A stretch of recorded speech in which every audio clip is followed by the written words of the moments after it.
Wow ప్రేక్షకులకు మువ్వతో మాటలు కార్యక్రమానికి స్వాగతం.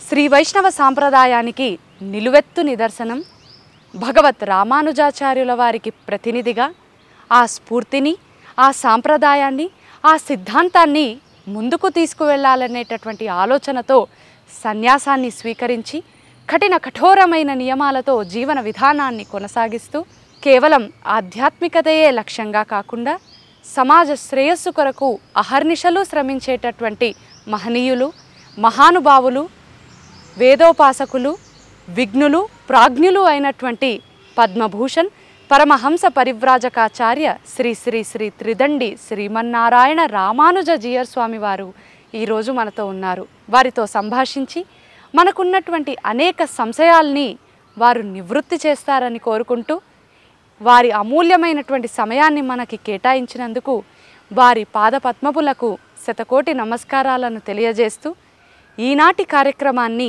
వారి మంగళాశాసనాలతో ప్రారంభిద్దాం. జై శ్రీమన్నారాయణ స్వామివారు. జై శ్రీమన్నారాయణ. అందరికీ అనేక మంగళాశాసనాలు. స్వామివారు, నాకు చిన్నప్పటి నుంచి ఒక డౌట్ ఉంది స్వామివారు. మీరు చాలా సందర్భాల్లోని మీరు చాలా ప్రవచనాల్లోని తెలియజేస్తూ ఉన్న పదాలు కొన్ని విన్నప్పుడు నాకు కలిగినటువంటి అనుమానం, కర్మ, జ్ఞానం, భక్తి, ప్రపత్తి, శరణాగతి, ఈ మార్గాలన్నిట్లో ఏది ఉత్తమమైనటువంటి మార్గం? అన్నీ ఉత్తమమైన మార్గాలే. ఒకటి ఉంటే అన్నీ ఉంటాయి దాంట్లో. ఒకటి లేదు అంటే ఏది లేదు అని అర్థం. ఉత్తమమైన మార్గము అంటే ముందర లక్ష్యం ఏమిటో తెలిస్తే దానికి అది ఉత్తమమైన మార్గమా కాదా అనేది నిర్ణయం చేస్తాం. సాధారణంగా అసలు ఈ పదాలకు అర్థాలు ఏమిటో ముందర తెలియాలి కదా. కర్మ అంటే మనం చేసే పనులు చెయ్యవలసిన పద్ధతిలో చేస్తే దాన్ని కర్మ అంటాం. ఏదైనా కర్మ చేయాలి అని అంటే, ఏదో ఒక పనిని ఒక కర్మగా ఆచరించాలి అంటే దానికి తగినటువంటి జ్ఞానం ఉండాలి. సో ఆ సంపాదించాల్సిన జ్ఞానానికి జ్ఞానము అని అంటాను. చేసే పని ప్రేమతో చేయాలి. ఏడుస్తూ చేయడము, బాధపడుతూ చేయడము, ఎవరి మెప్పు కోసమో చేయడమో చేస్తే అది ఏదో ఒక ఊడిగం అవుతుంది. కానీ ఆ చేసేది ప్రేమతో చేస్తే ఆ ప్రేమ అంశానికి భక్తి అని పేరు. అది మంచి విషయాల్లో ఉంటే భక్తి అని అంటాం. సో కర్మ, జ్ఞానం, భక్తి. నువ్వు ప్రయోగించిన 4వ పదం ప్రపత్తి. ప్రపత్తి అంటే మనం చేసేటటువంటి పనిని అందుకునే అవతలి వ్యక్తి ఎవరో అతనిని మనం ఆశ్రయించి ఉంటే, మానసికంగా అతనికి మనం సరెండర్ అయి ఉంటే దాని పేరు ప్రపత్తి అంటాం. ఆ ప్రపత్తి చేయడానికి చేసేటటువంటి పద్ధతి ఏదో దాని పేరు శరణాగతి అంటాం. సో పని చేయాలి, ఎలా చేయాలో తెలియాలి, ప్రేమతో చేయాలి, అవతల వ్యక్తికి మనం మంచి చేయడం కోసం చేయాలి, దానికి తగ్గట్టుగా మనం ఆశ్రయించాలి. నువ్వు చెప్పిన 5 పదాలకి ఇవి 5 అర్థాలు. ఇది దేవుడి విషయంలో, ధర్మం విషయంలో ఒక సంస్కృతిని, ఒక ప్రమాణాన్ని అంగీకరించినప్పుడు అది వేదాలు అంగీకరిస్తే వైదికమైన పద్ధతిలో చేసే కర్మ ఆచరణ, వైదికమైన పద్ధతిలో ఆర్జించేటటువంటి జ్ఞానము, ఆ వైదికమైనటువంటి పద్ధతిలో మనం ఆశ్రయించే వ్యక్తి భగవంతుడైతే ఆ భగవంతుడి విషయంలో ఉండే ప్రేమ, ఆ భగవంతుడినే మనకి రక్షకుడు అని విశ్వాసం, దానికి అతన్ని మనం అప్రోచ్ కావడం శరణాగతి. ఇవన్నీ ఒకటి చేస్తే అన్నీ ఉన్నట్టు. It's a chain more or less. Yes. అయితే వీటిని మనం ఒక్కొక్కసారి శాస్త్రీయంగా చెప్పాలి అంటే దానికి ఏదో కొన్ని పరిష్కారాలు అవి పెరుగుతాయన్నమాట. మనం సామాన్యమైనటువంటి ఒక వ్యక్తిగా మనం దాని గురించి తెలుసుకోవాలంటే ఈ మాత్రం తెలిస్తే చాలు. స్వామివారు, ఇప్పుడు మీరు అన్నారు వేదాలు అనేటటువంటి ఒక పదాన్ని మీరు వినియోగించారు. వేదం అనేది అపౌరుషయ వాక్య, ఆ, ఒక డివైన్ వాయిస్ ద్వారా ఋషులు కానివ్వండి, saints are seers of this holy land దాన్ని ఆ, అనుభవించి కాలక్రమేణా తరతరాలుగా దాన్ని ప్రవాహం చేస్తున్నట్టుగా మనకి అవగాహన ఉంది. అయితే దివ్య ప్రబంధం అనేదేమో మరి ఆళ్వార్లచే రచింపబడినటువంటి ఒక సంపద. యా మరి ఈ రెండిటికి గల వ్యత్యాసం ఏముంది? ఈ రెండిటికి ఏమన్నా అంటే వాటిని పొందడానికి ఏమన్నా అర్హతలు ఉన్నాయా? అవి ఏమిటి? వేదాలు అనేవి మనం చూసే ఈ ప్రపంచానికి అంతటికీ కూడా సృష్టికి మూల కారణాలు అందాం. అంటే అవి దివ్య ధ్వని తరంగాలు, శబ్ద తరంగాలు. ధ్వని తరంగాలంటే మళ్ళీ దానికి ఏదో అర్థం ఉంది లేదో అని అనిపిస్తుంది. శబ్ద తరంగాలు అందాం. ఇవి ఎప్పుడూ ప్రపంచంలో అన్ని వైపులా వ్యాపించి ఉంటాయి. ఈ ప్రపంచపు నడకకి అవి కారణాలు అవుతాయి. ఇంత ప్రపంచం మనం చూస్తున్నాం, ఇన్ని రకాలుగా ఉండేటువంటి ప్రపంచాన్ని మనం చూస్తున్నాం. ఇందులో రంగులు ఉన్నాయి, రుచులు ఉన్నాయి, వాసనలు ఉన్నాయి, రకరకాల ఆకృతులు ఉన్నాయి. ఇందులో ఎన్ని రకాలైనటువంటి ప్రాణికోటి నివసిస్తోంది. సో ఇన్నిటికీ కారణమై ఉండాలి అనంటే అది ఒక పెద్ద విజ్ఞాన గని అయి ఉండాలి. ఏదో కేవలం ఏదో ఒక స్వరంతో అనుసంధానం అనే కాకుండా దాని లోపల ఒక అగాధమైనటువంటి ఒక విజ్ఞానం నిక్షిప్తమై ఉండాలి. What we call as a science. అయితే మనం అందులో ఏదో కొంత భాగాన్ని మన కంటికి కనిపించిన దాన్ని, మనం నిరూపించగలిగిన దానిని, 10 మందికి చూపగలిగిన దాన్ని మనం సైన్స్ అనే పేరుతోటి చెబుతున్నాం ఈ రోజుల్లో. కానీ అలాగ మనకి చెప్పడం చేత కాకుండా ఉండే ఎన్నో రియాలిటీస్ మన చుట్టూ ప్రపంచంలో జరుగుతున్నాయి. వాటన్నిటినీ గురించి కూడా ప్రస్తావన చేసేది, ఇంకా మనకి ప్రస్తావన చేయడానికి చేత కాకుండా ఉండేవి ఎన్నింటినో మనకి తెలియచేసినటువంటి ధ్వని, ఒక శబ్ద సాగరం, అది వేదం.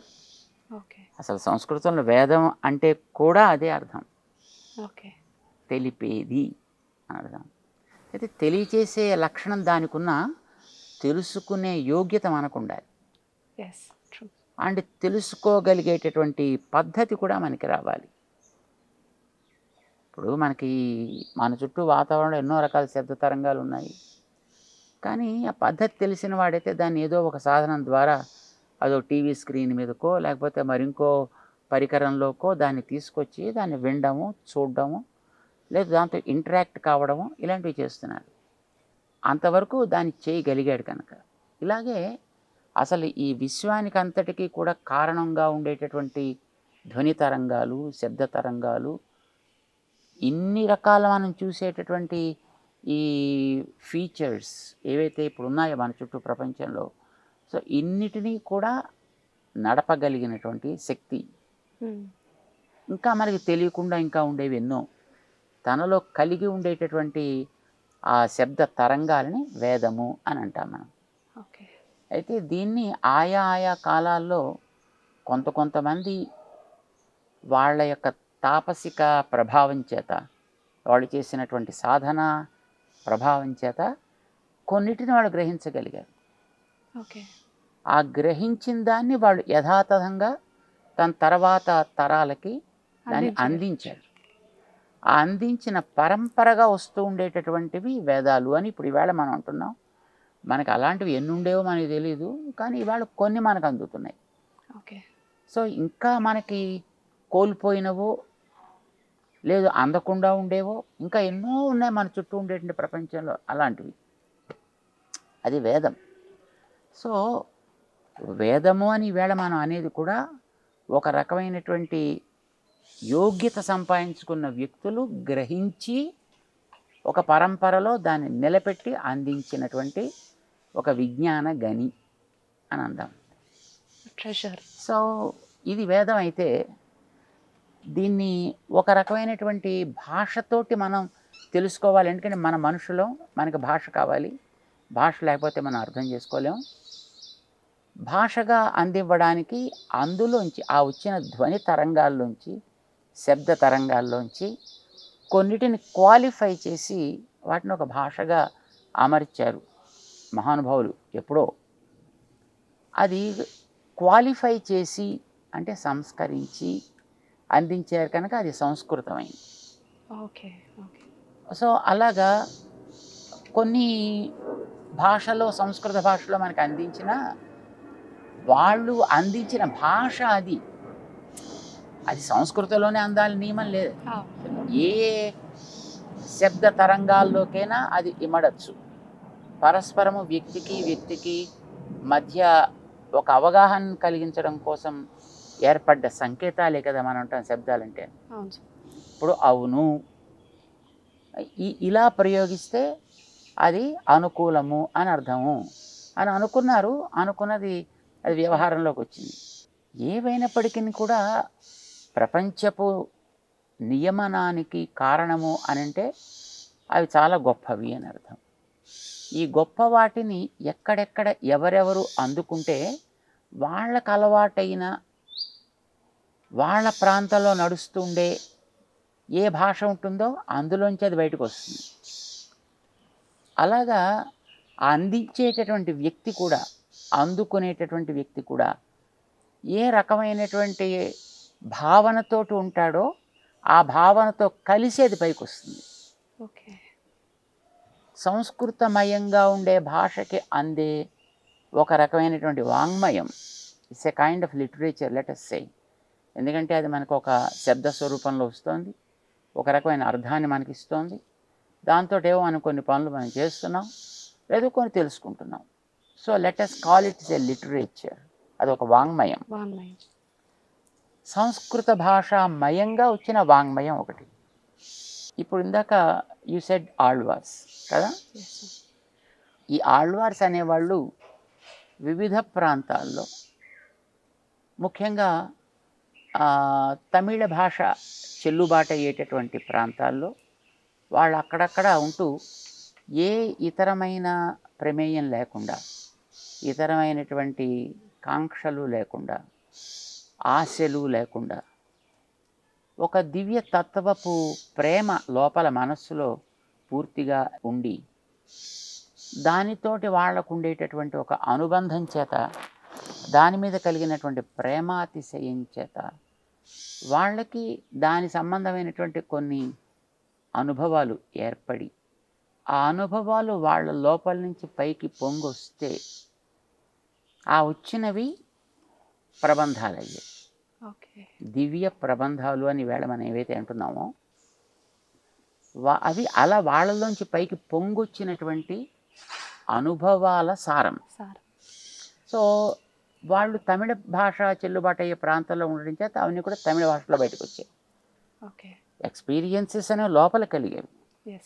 అయితే వాటిని వ్యక్తం చేయడానికి మనకి ఏదో ఒక భాష అనేది కావాలి కనుక వాళ్ళకి అది తమిళ భాష ద్వారా పైకి వచ్చింది వాళ్ళలోంచి. తమాషా ఏంటంటే ఈ వ్యక్తం చేసినటువంటి మహనీయులు ఎవరో ఒకళ్ళ దగ్గర శుశ్రూష చేసి అంతకుముందు ఏవో కొన్ని నేర్చుకుని దానికి ఏదో ఒక భాష గీష, దానికి ఒక పద్ధతులు, వ్యాకరణం ఇలా చేసినటువంటి వాళ్ళు కాదు. ఒక నిష్కల్మషమైనటువంటి వ్యక్తులు, మంచి మనస్సు కలిగిన వ్యక్తులు, స్వార్థం లేని వ్యక్తులు, పరహితం కోరేటటువంటి వ్యక్తులు. సో వాళ్ళకి కలిగినటువంటి అనుభవాలు ఈ ప్రకృతిలో వ్యాపించి ఉండేటటువంటి శబ్ద తరంగాలు అన్నామే ఇందాక, ఇవి వాళ్ళల్లోంచి ప్రవహించినప్పుడు వాళ్ళ భావాలతో పాటు కలిసి పైకి వస్తాయి. సో ఈ యూనివర్సల్ రియాలిటీస్ అని ఏదైతే మనం అంటున్నామో ఈ శబ్ద తరంగాల్లోంచి ప్రేమ భావన కలిగిన తత్వాన్ని తెలియచేసే ఒక నిర్గమనాలు, అవుట్ పోరింగ్స్, అవి దివ్య ప్రబంధాలు అయ్యాయి. తమిళ భాషలో ఉన్నాయి అవి.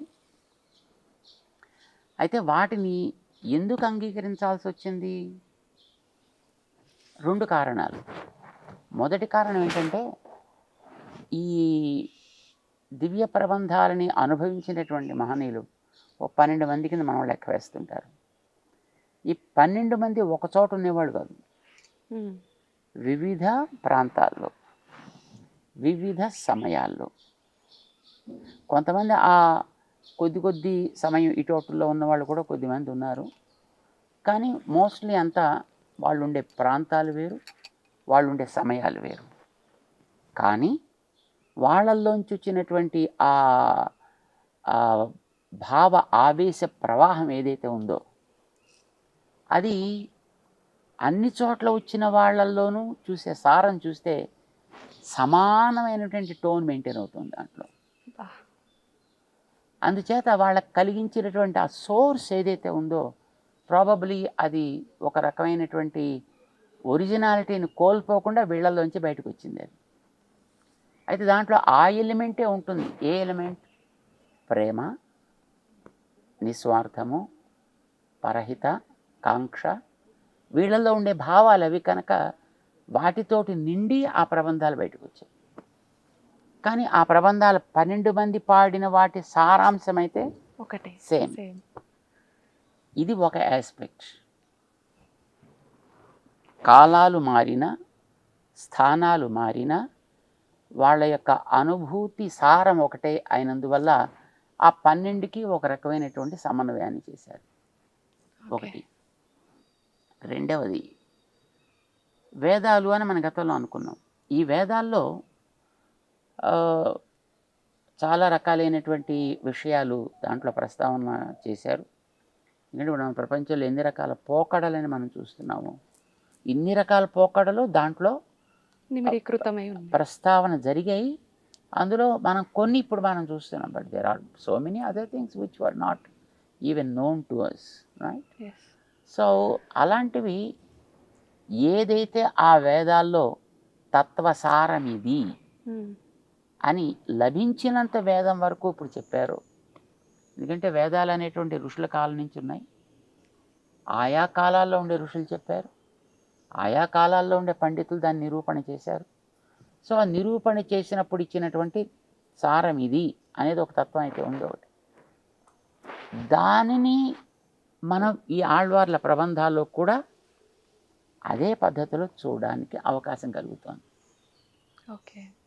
సో మనం దాన్ని బట్టి ఏం నిర్ణయం చేస్తాం? వేదాల్లో ఏదైతే మనకి సారంగా ఉందో వీళ్ళ యొక్క ప్రబంధాలు అని మనం అనేటటువంటి వాటిల్లో కూడా అదే సారవంతమైనటువంటి అర్థంగా అందింది లోకానికి. అంచేత ఇది అది కూడా వేరు కాదు. ఓకే. అయితే కేవలం భాషాపరమైనటువంటి వైవిధ్యం ఉందే తప్ప అదర్వైజ్ లోపల ఉండేటటువంటి సారాన్ని చూస్తే ఇన్నర్ కంటెంట్ మనం కనుక గమనించినట్టయితే both look so similar or probably equal. అందుచేత అది సంస్కృతమయమైన వేదం అయితే ఇది ద్రావిడమయమైనటువంటి వేదము అయిందనమాట. భాష ఏదైనా కావచ్చు కదా, సారం చెప్పడానికి ఉంది. భాష ఏదైనా కావచ్చు. ఇప్పుడు ఆకలి వేస్తే తెలుగు వాడైనా తినే ఆహారందే, హిందీ వాడైనా తినేదాని, ఇంగ్లీష్ వాడైనా తినేది ఆహారమే కదా. సో వాడు ఆకలి తీర్చడం అనేటటువంటి ఆస్పెక్ట్ మనం తీసుకున్నప్పుడు ఆహారం ఒకటవుతుంది, దాన్ని అనుభవించే వాళ్ళు వేరవుతారు. వాళ్ళ భాషను బట్టి వాడు తెలుగోడైతే ఆహా ఏమి మధురము ఏమి మధురము అంటాడు వాడు. అదే ఓ ఇంగ్లీష్ వాడైతే సో స్వీట్ సో డెలిషియస్ అంటాడు వాడు. హిందీ వాడితే క్యా మజా హాయ్ అంటాడు వాడు. వ్యక్తం చేసే భాషలు వేరు కావచ్చు, కానీ అనుభూతి అనేటటువంటిది లోపల ఒకే రకంగా ఉంటుంది అనేది మనం గుర్తించాల్సిన అంశం. నెక్స్ట్ ఆస్పెక్ట్ ఏంటంటే సంస్కృత భాషామయంగా మనం అనుకునేటటువంటివి వేదాలు. ఇవి లోకానికి ఎక్కడి నుంచి ఎప్పటి నుంచి అందుతున్నాయి అనేది మనకి తెలియదు. ఇదమిత్తంగా అనాది అన్నాం. అందుకోసమని ఎవరు రచించారు అనేది ఇదమిత్తంగా మనకేం లేదు కనుక దాన్ని అపౌరుషేయము అన్నాం. ఎవరి చేత కూడా రచనకి అందినది కాదది అని దాన్ని డిసైడ్ చేశారు. సో అది ఒక ఆస్పెక్ట్, అదో పక్కన పెడదాం. దాన్ని అనుసంధానం చేయడానికి కొన్ని రకాలైన నిర్బంధాలు ఏర్పరిచారు. దీన్ని ఒక బ్రాహ్మణుడు చదవలే, ఉపనీతుడు చదవలే, ఫలానా రోజుల్లో చదవలే, ఈ నిర్బంధాలు పెట్టడానికి కూడా కొన్ని కారణాలు బహుశా ఉండి ఉండొచ్చు. ఎందుకంటే మిగతా రోజుల్లో చదివినందువల్ల కలిగిన నష్టాలేవో వాళ్ళు చాలా కాలం పరిశీలన చేసిన తర్వాత బహుశా ఈ రోజుల్లో దీనికి అనధ్యయనం అంటారు. అంటే ఆ రోజుల్లో దాన్ని చదవరు అనమాట. పూర్ణిమ, అమావాస్య, పాడ్యమి, చతుర్దశి, అష్టమి, సో ఇలాంటి రోజుల్లో దానికి అనధ్యయనము అని అంటారు. ఈ అనధ్యయనాన్ని ఏర్పరచడానికి they might have tried on that several times. So what we call it is a time tested rule. Okay.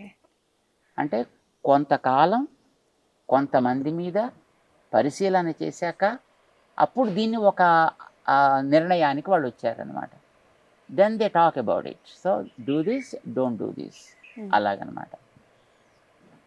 ఈ వేదం అని మనం ఇవాళ అనుకునేటటువంటి దానికి ఇట్లాంటి నిర్బంధాలు చాలా ఉన్నాయి. ఓకే. అందుచేత అది అధికృత అధికారము అంటాం, పరిమితమైన అధికారం, అంటే limited eligibility to get it. Okay. దానికి వీడు చదవాలంటే వీడికి ఈ నియమాలు ఉండాలి, ఇలా ఉండాలి, ఇది ఉండాలి, ఇలాంటివేవో కొన్ని రిస్ట్రిక్షన్స్ ఏర్పడ్డాయి. ఆన్ ద అదర్ హ్యాండ్ ఇదే వేదంలో ఏది సారమో ఆ సారాన్నే చెప్పింది ప్రబంధం కూడా అయినప్పుడు దానికి దీనికి వాల్యూ యాడిషన్ మనం చేయడానికి ఏముండదు. So both carry the same value, right? అయితే రెండిటికి సమానమైనటువంటి స్థాయి ఉన్నప్పటికీ ఈ ప్రబంధాలు అని మనం అనుకునేటటువంటి వాటిని అందించిన ఆళ్వార్లని చూస్తే వాళ్ళు వేదం చదవడానికి పెట్టిన రెస్ట్రిక్షన్స్ ఏమున్నాయో వాటిని క్రాస్ చేసి వెళ్ళదుంది. ఓ. సో దీంట్లో బ్రాహ్మణుడే చదవాలనే రెస్ట్రిక్షన్ లేదు. ఓకే. ఎందుకని చెప్పిన వాళ్ళు బ్రాహ్మణులే కాదు. ఓకే. అందులో కొందరు బ్రాహ్మిన్స్ ఉన్నా, but there are so many others where caste never become a barrier. Okay. So దాంట్లో క్షత్రియులు ఉన్నారు, శూద్రులు ఉన్నారు, మిలేచ్చులు ఉన్నారు, హరిజన్స్ ఉన్నారు, విమెన్ ఉన్నారు. సో ఇన్ని రకాల సామాజిక మనం వర్గాలు ఏవైతే చూస్తున్నామో ఇన్ని వర్గాలకి సంబంధించినటువంటి వాళ్ళు అవి చెప్పిన వాటిలలో ఉన్నారు. అండ్ వాళ్ళు దాన్ని చెప్పేటప్పుడు కూడా ఇది ఏ ఒకరి కోసమో లేదు కొంతమంది మాత్రమే చెప్పదగినట్టుగా అని వాళ్ళు కూడా అనలేదు. It is for everybody. అంటే ఈ దివ్య ప్రబంధం అని మనం అనుకునే దాంట్లో ఏ రకమైనటువంటి నిర్బంధాలకి లోను కాకుండా అందినటువంటి వాస్తవం అక్కడ కొన్ని రకాల నిర్బంధాలతోటి మాత్రమే అది కూడా పరిశ్రమిస్తే తప్ప అందట్లేదు. అందులో అందేటటువంటి సారం కూడా రకరకాలైనటువంటి తొడుగులతోటి ఉంటుంది అది, రైట్? అంటే దాని మీద రకరకాలైన కవర్స్ ఉంటాయి. మన ఆ కవర్స్ని ఒక్కొక్క దాన్ని తొలగిస్తే తప్ప అంతఃసారం మనకు కనిపించదు.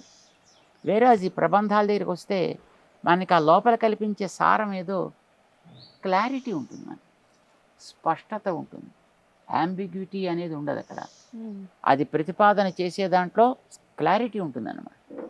దానివల్ల మనకి కావలసింది తత్వము, సారము అని అనుకుంటే వేదాల కంటే ప్రబంధాలు ఈజీ.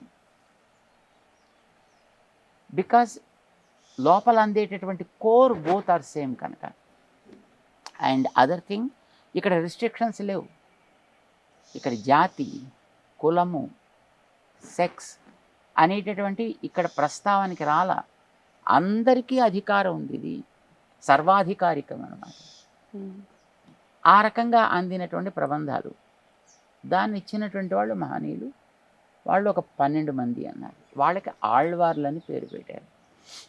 అంటే పేరు పెట్టడానికి కూడా కారణం ఏంటంటే ఆ పదానికి తాత్పర్యం ఆళ్వార్ అన్నాం అనుకోండి అంటే మునిగినవాడు అని అర్థం. ఓకే. మునిగినవాడు, రక్షించేవాడు అని అర్థం. దేంట్లో మునిగారు అంటే వాళ్ళు దివ్యమైన ప్రేమ అనే ఒక ప్రవాహంలో వాళ్ళు మునిగారు. అయితే మునిగినవాడు మునిగిపోతే లాభం ఏంటుంది? మిగతావాడు కనిపించడు. సో మునిగినవాడు ఆ లోపల ఉండేటటువంటి బ్యూటీస్ ఏవో వాటిని వాడు అనుభవించాలి. అనుభవించి మళ్ళీ వాడు అందులోంచి వాడు పైకి రావాలి. ఆ పైకి వచ్చిన దాన్ని వాడు అందించాలి. సో ఇక్కడ 3 ఆస్పెక్ట్స్ ఉన్నాయి. ఒకటి వాడు దాన్ని గ్రహించగలగాలి, గ్రహించిన దాన్ని ఆస్వాదించాలి, అందించాలి. సో 3 చేశారు. అలా చేశారు కనుక వాళ్ళకి తమిళ భాషలో ఆళ్వార్ అని అంటారు. అలా ఇది జరిగితే మనం దేంట్లో నీళ్ళలో మునిగినా వాడు ఆళ్వారే వాడు అలాగనమాట. సో ఇప్పుడు ఈ 12 మంది మనం అనుకునేటువంటి వాళ్ళు అట్లాగ భక్తి అనేటటువంటి ఒక ప్రవాహంలో మునిగి దాన్ని పూర్తిగా ఆస్వాదించి దాన్ని తమ యొక్క వాక్ ప్రవాహంగా లోకానికి అందించారు. So they became Alvars. Alvar అంటే రెండవ అర్థం కూడా మరొకటి ఉంది, రక్షించేవాడు అని. రక్షించడం అంటే కావాల్సింది ఇవ్వడం, అక్కర్లేని తీసేయడం కదా. రక్షించడం అంటే వాట్ డస్ మీన్ బై రక్షణ? To protect. అవసరం లేనిది తొలగించాలి, కావాల్సింది ఏదో ఇవ్వాలి. అంటే ఇష్టాన్ని ఇవ్వాలి, అనిష్టాన్ని తొలగించాలి. ఓకే. ఇవి 2 చేస్తే అది రక్షణ అని మనం అంటాం దాన్ని. సో మనకి కావాల్సింది ఏంటి? మనకి దేని నుంచి రక్షణ కావాలి? మనకి దేని నుంచి మనం దూరం కావాలి? అంటే మన బలహీనతల నుంచి దూరం కావాలి. అండ్ మనకి కావాల్సింది ఏమిటి? ఏది యూనివర్సల్ పవరో దానిని మనకు అందించగలగాలి. సో గొప్పదేదో అది అందించాలి, అల్పమైనవేవో అవి తొలగించాలి. సో మనం ఆళ్వార్లు అనుకునేటటువంటి వాళ్ళు ముఖ్యంగా మనుషులకి జ్ఞానం అనేది మనకి more important than anything else. So జ్ఞానపరమైనటువంటి లోపాలని తొలగించడంలో, దానికి కావలసినటువంటి వాటిని అందించడంలో, వారి ప్రబంధాల ద్వారా వారి అనుభూతులకి సారమైనటువంటి ఆ వాక్కుల ద్వారా మనకి అలాంటి రక్షణ వాళ్ళు కలిగించగలిగారు కనుక వాళ్ళు ఆళ్వార్లు. వాళ్ళే ఆళ్వార్ అంటాం అన్నమాట. A protector or one who dives deep into this. So both. So 2 రకాలుగాను. అందుచేత this is a kind of value addition to these prabandhas కదా. వాటికంటే వీటికి కాస్త యాక్సెస్ ఎక్కువ, ఈజీగా ఉంటాయి. దాంట్లో సారాన్ని చెప్పడంలో కూడా నిస్సంకోచంగా, సందేహరహితంగా, క్లారిటీతో చెప్పగలిగారు వాళ్ళు. సో ఆ రకంగా కూడా వారు ఇచ్చినటువంటివి మనకి ఆదరణీయాలయ్యాయి. అంచేత మనం ఏం చేస్తున్నాం, వాళ్ళు అన్ని చెప్పినా దాంట్లో కూడా ఎక్కడ వాళ్ళు వేదాన్ని ఏదైనా తక్కువగా చూడడం కానీ, లేకపోతే అది ఇలాంటిది అలాంటిది అన్నా కానీ వాళ్ళు ఎక్కడ దానికి గౌరవాన్ని ఇచ్చి, దానికి మర్యాదనిచ్చి, దాంతో నిండుండేటటువంటి ప్రాంతాలుగా వాళ్ళ ప్రాంతాలని కూడా చెప్పుకున్నారు.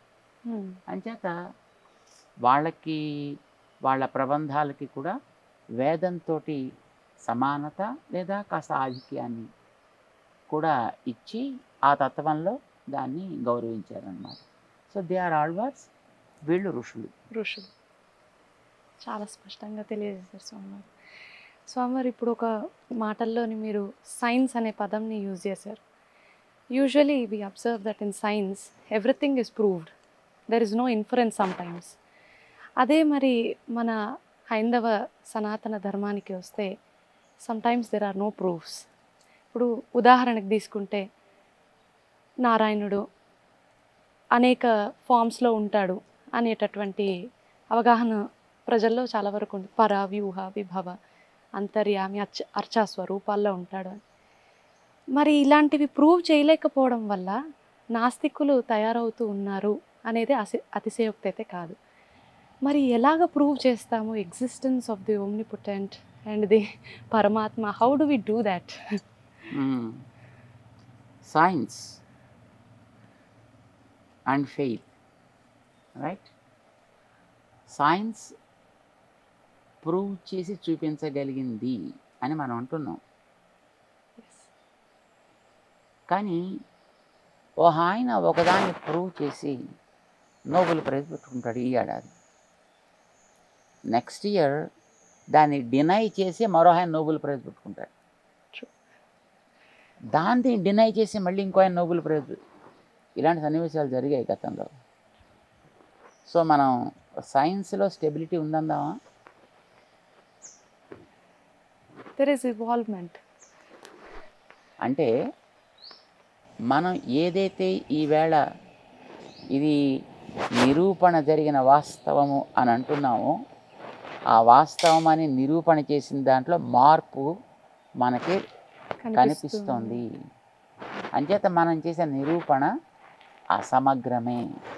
ఈవేళ మన సైన్స్ అని చెప్పే ప్రతిదీ ఇట్లాగ ఇప్పటికీ ఎన్నో మార్పుల్ని చవి చూసింది, ఇంకా ఎన్నో మార్పుల్ని చవి చూడొచ్చు కూడా. ఇప్పుడు ఈవేళ ఆర్టిఫిషియల్ ఇంటెలిజెన్స్ అనేది వచ్చిన తర్వాత గతంలో ఎన్నో వైజ్ఞానిక వాస్తవాలు అని అనుకున్నవి తలకిందలు అవుతున్నాయి, తారుమారు అవుతున్నాయి. మరి వాటిని మనం ప్రూవ్ చేసాం కనుక అది సైన్స్ అంటామా? అనడానికి లేదు. కొన్నిటిని మనం ట్రై చేస్తున్నాం, అందుబాటులో ఉన్నంత వరకు వాటిని ఆవిష్కరించే ప్రయత్నం చేస్తున్నాం, సైన్స్ అని అంటున్నాం. సైన్స్ తోటి మేము ప్రూవ్ చేసావు కనుక అది ఉన్నది, సైన్స్ తోటి ప్రూవ్ చెయ్యలేదు కనుక అది లేనిది అని అంటే వాడిని మనం బాలుడు అన్నారు. అంటే ఇంకా వికాసం కలగలేదు వాడి బుద్ధికి అని అర్థం. చిన్నపిల్లవాళ్ళకి 4 ఏళ్ళు 3 ఏళ్ళు ఉండే పిల్లలకి వాళ్ళకి బుద్ధి ఇంతే ఉంటుంది వాళ్ళకి. సో వాళ్ళు అంతవరకు ఆలోచించగలుగుతారు. కానీ వాళ్ళు ఆలోచించింది మాత్రమే అది యూనివర్సల్ ట్రూత్ కాదు అది. But to that extent yes, okay, we accept it. So also what we call today as science and what we are seeing and experiencing and able to proof also to some extent that is subject to change. Sometimes subject for denial also. Right? So దేవుణ్ణి మనం prove చేయలేదు కనుక దేవుణ్ణి ఎలా అంగీకరిస్తాం?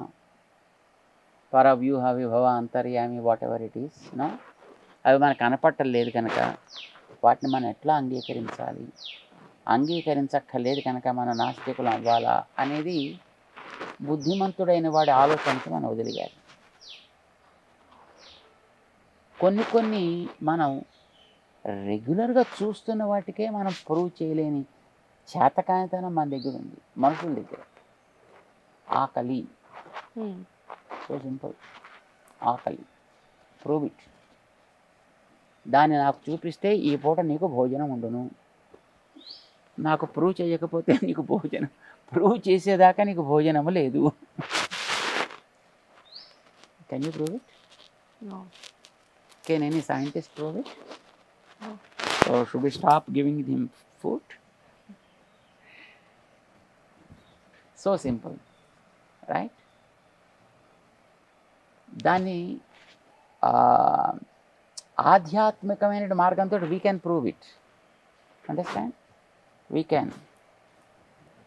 కానీ scientist అనుకునేవాళ్ళు they cannot prove it. ఆకలి దాహం అని అంటున్నాం, ఏంటి ప్రూవ్ చేస్తారు వాళ్ళు అని? మేము ఎట్లా ప్రూవ్ చేస్తామంటే, అయ్యేది పాంచభౌతికమైన శరీరం రా, ఈ పాంచభౌతిక శరీరాల్లో 5 ఎలిమెంట్స్ కూడా వర్క్ చేస్తుంటాయి, or there are some other things constantly working on this body. అందులో పని చేయడం వల్ల ఏది తగ్గుతూ ఉంటుందో, పని చేస్తే కొంత దానికి కన్జంప్షన్ ఉంటుంది. సో ఏదేది ఖర్చు అవుతుంటుందో ఆ ఖర్చు అనేది డిమాండ్ చేస్తుంది బాడీ. మట్టి ఎలిమెంట్ తగ్గింది. సో ఇది ఒక అద్భుతమైనటువంటి కంప్యూటరైజ్డ్ సిస్టమ్ మన బాడీ అనేది. సో ఇందులో ఎప్పుడైతే కాస్త అది తగ్గిందో వెంటనే అది ఒక సిగ్నల్ ఇస్తూ ఉంటుంది, మట్టి తగ్గెను, రీఫిల్ చేయుము అంటే. దాని పేరు ఆకలి అన్నాను. సో నువ్వు ఎలా వేస్తావు, దట్ ఈస్ యువర్ చాయిస్. నువ్వు అన్నం వేస్తావా, ఆకులు వేస్తావా, కాయలు వేస్తావా, పళ్ళు వేస్తావా, పూలు వేస్తావా, నీళ్లు పోస్తావా, that is your choice, you know. కానీ ఒక ఎలిమెంట్ అక్కడ తగ్గింది అనేది చెప్పింది, అదొక సూచన చేసింది. ఆ సూచనకి తగినటువంటిదిదో ఒక పరిష్కారాన్ని నువ్వు చేసావు. దాని పేరు మనం ఆకలి అని అన్నాం. సిమిలర్లీ దాహము అని అంటాం. That is another element. అది నీటి ఎలిమెంట్. నీటి ఎలిమెంట్ కూడా నువ్వు పనిచేస్తుంటే దీంట్లో అది కన్జ్యూమ్ అవుతూ ఉంటుంది. కన్జ్యూమ్ అయినప్పుడు అది అలారం ఇస్తుంది వాళ్ళని, దీని లెవెల్ ఈజ్ 70, నా it drop to 69, 68, 64, you call it is దాహం. ఎప్పుడైతే నీటి ఎలిమెంట్ తగ్గిందో లోపల ఉండే వేడి ఎలిమెంట్ పెరుగుతుంది. It's very much natural, right? So సహజంగా వీడిలో పెరిగినటువంటి ఆ వేడికి దాహము, దాహం అంటే వేడి కదా, దహించుట అంటే నిప్పు యొక్క లక్షణం. సో ఆ ఎలిమెంట్ వీడిలో పెరిగింది బికాజ్ నీటి యొక్క కంటెంట్ దాంట్లో కొంచెం డౌన్ అయింది కనుక నువ్వు మళ్ళీ దానికి ఏదో పోస్తే అది కాంపెన్సేట్ అవుతుంది, అయితే మళ్ళీ అది వర్క్ చేయడం స్టార్ట్ అవుతుంది. రోజు మనం టన్నుల ఆహారాలు ఇప్పటిదాకా తినేసి క్యూసెక్స్ ఆఫ్ వాటర్ని ఇప్పటిదాకా తాగేసి అసలు అవి ఏమిటో మనకి తెలియదు, అవి చూపించడానికి చేత కాదు, కానీ దానికోసం ఇంత శ్రమ పడతాం, ఇన్ని రకాల పాటలు పడతాం. మరి అది మనకు చూపించ వీలు లేదు కనుక, కంటికి కనిపించదు కనుక సైంటిఫిక్గా దాన్ని నేను ప్రూవ్ చేయాలి, అప్పుడే అది తినాలి అని అంటే మరి దాన్ని వాడిని ఏమంటాం, దాన్ని బాలభాషితం అంటాం, తెలివి తక్కువతనము అని అంటాం దాన్ని. దేవుడేనా అంతే, that is another element. You know there are thousands of elements, దేవుడు అనేది దట్ ఈస్ అనదర్ ఎలిమెంట్.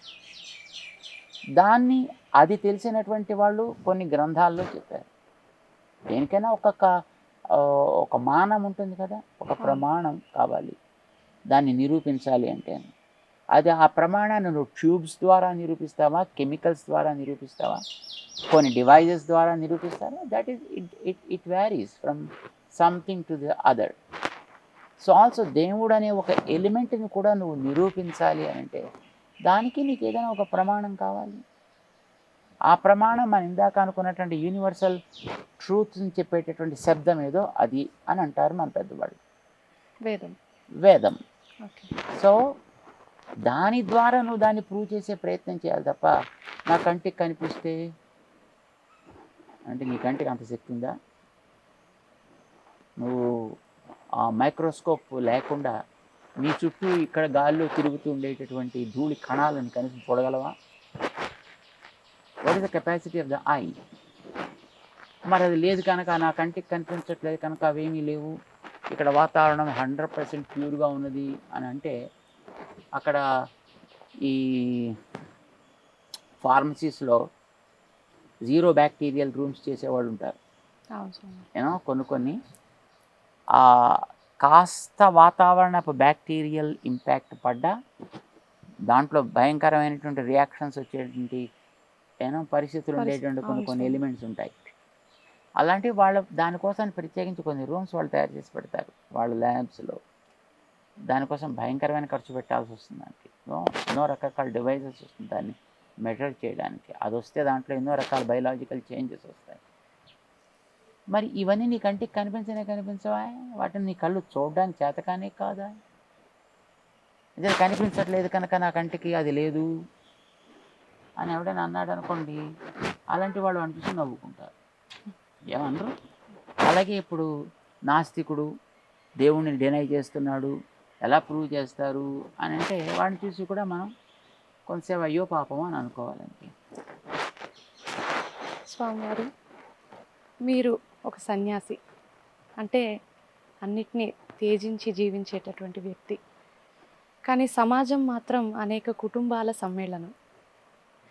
మరి ఇప్పుడు సమాజంలోని కుటుంబ వ్యవస్థ కానివ్వండి లేదా వివాహ వ్యవస్థ అంతరించిపోయేటటువంటి సన్నివేశాలు చాలా కనిపిస్తున్నాయి, చాలా ఉధృతంగా అవి విస్తరిస్తున్నాయి. మరి దానిపైన మీ అభిప్రాయం ఏంటి? వ్యక్తిలో విజ్ఞానపు లోపం ఏర్పడితే ఇలాంటివన్నీ వస్తాయి. సో దానికి సంబంధించినటువంటి అవగాహన కలిగించడం అనేది సమాజపు బాధ్యత. సమాజంలో ఒక విలువ కలిగిన వ్యవస్థని ఏర్పాటు చేసి ఎవరో ఒకళ్ళు ఇచ్చారు అనంటే ఆ విలువ కలిగిన దాన్ని నిలబెట్టగలిగే విద్యా విధానం కావాలి. ఇప్పుడు మన సమాజంలో ప్రస్తుతం మనం చూస్తే ఇలాంటి వాటికి స్థానం తగ్గిపోతుంది. And what is the reason? Very simple. నీకు విద్యా విధానంలో వాటిని వాడు కాపాడుకోవాల్సిన అవసరం అయితే దాన్ని మీరు చెప్పట్లా.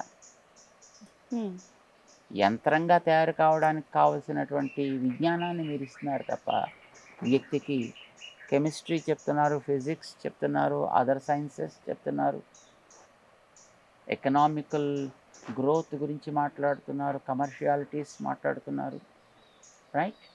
అంతే తప్ప ఈ భౌతికమైనటువంటి దాన్ని దాటి వెనకాతల విలువలకు సంబంధించింది ఏదైనా ఒకటి ఉంది జీవితం అనేటటువంటి దాని మీద ఎడ్యుకేషన్ ఈజ్ ఆల్మోస్ట్ 100% జీరో. మరి అప్పుడు విలువలు పోకేమవుతుంది సమాజంలో? దాని మీద దృష్టి పెట్టేటటువంటి విద్యా విధానం లేకపోవడానికి కారణం బహుశా ఆ అవగాహన కలిగినటువంటి పరిపాలన కూడా లేకపోవడం. అలాంటి ఒక విద్యా విధానాన్ని ఇవ్వాల్సినటువంటి బాధ్యత అయితే మన సమాజానికి ఇవాళ ఉంది తప్పనిసరి. అది కనుక మనం ఇవ్వగలిగితే వాళ్ళకి చిన్నపిల్లల్లో ముఖ్యంగా మొట్టమొదటి అసలు వెరీ ఫండమెంటల్ స్టఫ్, నీకు ఉపకారం చేసే వ్యక్తికి థ్యాంక్స్ చెప్పుకోవాలనేటువంటి ఇంగితం లేదు. అవును సార్. ఇప్పుడు మనకి జన్మనిచ్చింది తల్లి, తండ్రి, జ్ఞానాన్ని ఇచ్చాడు మనకు చుట్టూ ఉండేటటువంటి గురు సమాజం, మంచి మైత్రి విలువల్ని మనకు అందిస్తోంది మిత్ర సమాజం. కనీసం అట్లాంటి సమాజానికి మనం కృతజ్ఞత కలిగి ఉండాలి అనేటటువంటి ఆ సెన్స్ ఆఫ్ అండర్స్టాండింగ్ కూడా ఇప్పుడు మనకి చదువుల్లో మనం లేకపోయాం. దాన్ని మనం చదువు అంటాం అసలు. సో ఇవాళ మనం అనుకునేటువంటి చదువు అని మనం అనేది అంటే ఏది వ్యక్తి యొక్క నిర్మాణానికి మూల ఆధారము, అలాంటి దాంట్లో దానికి మూలమైనటువంటి ప్రాణమైనటువంటి విషయాన్ని అందించగలిగే స్థితి మనకి చదువు. సో ఇప్పుడు మన సమాజం ఏమవుతుంది, తప్పనిసరిగా దానికి డిగ్రేడేషన్ స్టార్ట్ అవుతుంది. అది ఇవ్వగలిగితే దీంట్లో మనం కొంత మార్పును తప్పనిసరిగా చూడవచ్చు. కొన్ని సమాజాల్లో మనకి అట్లాంటి వాటిని విద్యల్లో వాళ్ళకి తప్పనిసరిగా అందించే వ్యవస్థ ఉండే చోట బాగానే ఉంటున్నారు, వాళ్ళ వరకు బాగానే ఉంటున్నారు. అలాంటి సమాజాలు కూడా ఉన్నాయి మన చుట్టూ ఉండేటువంటి సొసైటీలో. సో వాటి మీద ఇన్సిస్టెన్స్ ఉండడం చేత దే ఫాలో దాట్. దీని మీద కనీసం కేర్ కూడా లేదు కనుక దెన్ వీ లూజ్ ఇట్. ఇవాళ మనం హైందవ సమాజం అనుకునేదంతా కూడా ఈ రకమైనటువంటి దుస్థితిలో ఉన్నది. స్వామివారు, మీరు చాలా సందర్భాల్లోని మీతో మాట్లాడుతున్నప్పుడు అలాగా, లేదా మీ ప్రవచనాల్ని వింటున్నప్పుడు, లేదా ఆలయంలోని మీరు చెప్పేటటువంటి మాటల్లోని సర్వం విష్ణుమయం జగత్ అనేటటువంటి మాటని చాలా సందర్భాల్లో నేను విన్నాను. ప్రతి వ్యక్తిలో నారాయణుడు, శ్రీ మహావిష్ణువు ఉన్నాడు అని అంటున్నారు. మరి ప్రతి వ్యక్తిలో నారాయణుడు ఉన్నప్పుడు తప్పు చేస్తున్నప్పుడు ఆ నారాయణుడు ఎందుకు ఆపలేకపోతున్నాడు? అరిషడ్వర్గాల కంటే శ్రీ మహావిష్ణువు తక్కువనా, లేదా అరిషడ్వర్గాలు శక్తివంతమైనవా? గడియారం తిరిగేటప్పుడు దాంట్లో చిన్న ముళ్ళు, పెద్ద ముళ్ళు, సెకండ్స్ ముళ్ళు ఉంటాయి. ఒక్కొక్కసారి ఆ ముళ్ళు సరిగా తిరగవు. ఒకసారి గంటల ముళ్ళు తప్పు తిరగచ్చు, ఒకసారి నిమిషాల ముళ్ళు తప్పు తిరగచ్చు, సెకండ్స్ ముళ్ళు తప్పు తిరగచ్చు. తప్పు బ్యాటరీ అందామా? Battery gives the energy. ఏ ముళ్ళు తన పరిధిలో తిరగాలో ఆ ముళ్ళు ఆ పరిధిలో అలా తిరగాలి. అలా తిరగటం లేదు అని అంటే దాని దగ్గర ఏదైనా ఒక రకమైనటువంటి డిఫెక్ట్ ఉన్నట్లు లెక్క. సో దాని మీద మనం యాక్ట్ చేయాలి, దాన్ని సరి చేయాలి. మనం బ్యాటరీ తప్పు, బ్యాటరీ ఈ దోషము అని అనడానికి లేదు. థింక్ సమాజం అనేటటువంటి ఒక గడియారానికి, ఒక కాల చక్రానికి భగవంతుడు అనేవాడు ఒక బ్యాటరీ అని అనుకుందాం. సో ఈ భగవంతుడు అనేటటువంటి వాడు శక్తివంతుడా కాడా అనేది ప్రశ్నే లేదు. ఎందుకంటే బ్యాటరీ తీస్తే అసలు అన్ని ముళ్ళు సైలెంట్ అయిపోతాయి. భగవంతుడు అనేవాడు లేకపోతే అసలు మంచివాడు చెడ్డవాడు ఇద్దరు ఉండరు, ఎవరు మంచారు అసలు. సో ఆయన మనకు కావలసినటువంటి శక్తిని సప్లై చేసేటటువంటి ఒక సోర్స్. ఇక ఆ శక్తితోటి ప్రవర్తించడం అనేటటువంటిది ఆయా ఆయా మూళ్ళకి ఎట్లాగైతే అది బాధ్యత ఉంటుందో అట్లాగే మనుషుల్లో కూడా వాళ్ళ యొక్క విధానాన్ని బట్టి వాళ్ళు పనిచేసే తీరు ఆధారపడి ఉంటుంది. ఒకడు మంచివాడు, ఒకడు చెడ్డవాడు అంటే భగవంతుడు వాడి చేత చెడ్డ పని చేస్తున్నాడని కాదు, భగవంతుడు వీడి చేత మంచి పని చేస్తున్నాడని కాదు. వాడికి సంబంధించిన కొన్ని సంస్కారాలు ఉంటాయి ఇప్పుడు. ఎందుకంటే జీవుడు అనేటువంటి వాడిని భగవంతుడు జారి చేయాలి. జీవుడు భగవంతుడిలాగే ఎటర్నల్. జీవుడికి సంస్కారాలు అనేవి ఎప్పటి నుంచో వస్తుంటాయి. వాడికి వచ్చినటువంటి సంస్కారాలని వాడు వాడుకోగలిగే ఎనర్జీ వాడికి కావాలంటే దాని వెనకాల నుంచి ఇచ్చేవాడు భగవంతుడు కావాలి. భగవంతుడు చేసే పని అంతవరకు చేస్తాడు. ఆ తిరిగేటువంటి ముల్లో నువ్వు ఫాస్ట్గా తిరుగు, నువ్వు స్లోగా తిరుగు, అది ఎప్పుడు బ్యాటరీ ఎట్లాగైతే చెప్పదో భగవంతుడు నువ్వు మంచి చేయి, నువ్వు చెడు చేయి అని ఎప్పుడు భగవంతుడు చెప్పడు. కానీ ఆయన ఏది జరగవాలి, ఎలా జరగాలి అనే దానికి స్క్రిప్చరల్ రికమెండేషన్స్ చక్కగా చేసి పెట్టారు. ఇది ఇలా పని చేయవలను, ఇది ఇలా పని చేయవలను అని. సో దాన్ని బట్టి it's a manual, you can take it, it's a manual. So మాన్యువల్లో ఉండేటటువంటి దాన్ని ఫాలో కావడం అంటే దాన్ని వాడుకునే వ్యక్తికి అవసరం. సో మనకు కూడా దీన్ని వాడుకోవాలంటే ఆ మాన్యువల్ని మనం ఆధికారికంగా మనం తీసుకోవాలి and we have to work with it. So చెడ్డవాడు చేసేటటువంటి చెడ్డ పనికి కావలసిన శక్తిని ఆయన ఇస్తాడు. వాడు చేసినటువంటి ఆ పనికి కావాల్సినటువంటి ఫలితాన్ని కూడా మళ్ళీ ఆయన ఇస్తాడు. ఆయన ఇవ్వక్కర్లే, it's a computerise system. So చేసేటటువంటి కదలికల్లో, చేసేటటువంటి మూమెంట్స్లో ఏది ఉండాలి, ఎలా ఉంటే దానికి రిజల్ట్ ఎట్లా ఉంటుంది, all this is very much fixed. So that goes as it is. అంచేత యూ కాంట్ సే దట్ అరిషడ్వర్గాలు ప్రభావం కలిగినవా దేవుడు కంటే. No, that's not the thing. Because అవి పని చేయాలన్నా వెనకాల వాడు ఉండాలి. వాటికి కూడా ఎనర్జీ ఇవ్వాల్సినటువంటి వాడు ఆయన. That he has to give it. దాన్ని అబ్యూస్ చేసినటువంటి వాడికి దానికి తర్వాత ఏం రావాలి అని that is what he decides. Right? స్వామివారు, as an advocate and as a budding lawyer, I want to mix legal information and the spiritual information. నాకు చిన్నప్పటి నుంచి ఒక అనుమానం స్వామివారు, భూమి, ప్రపంచం, విశ్వం, జగత్. ఇప్పుడు వెంకటేశ్వర స్వామి వారిని తీసుకుంటే అఖిలాండ కోటి బ్రహ్మాండ నాయకుడు.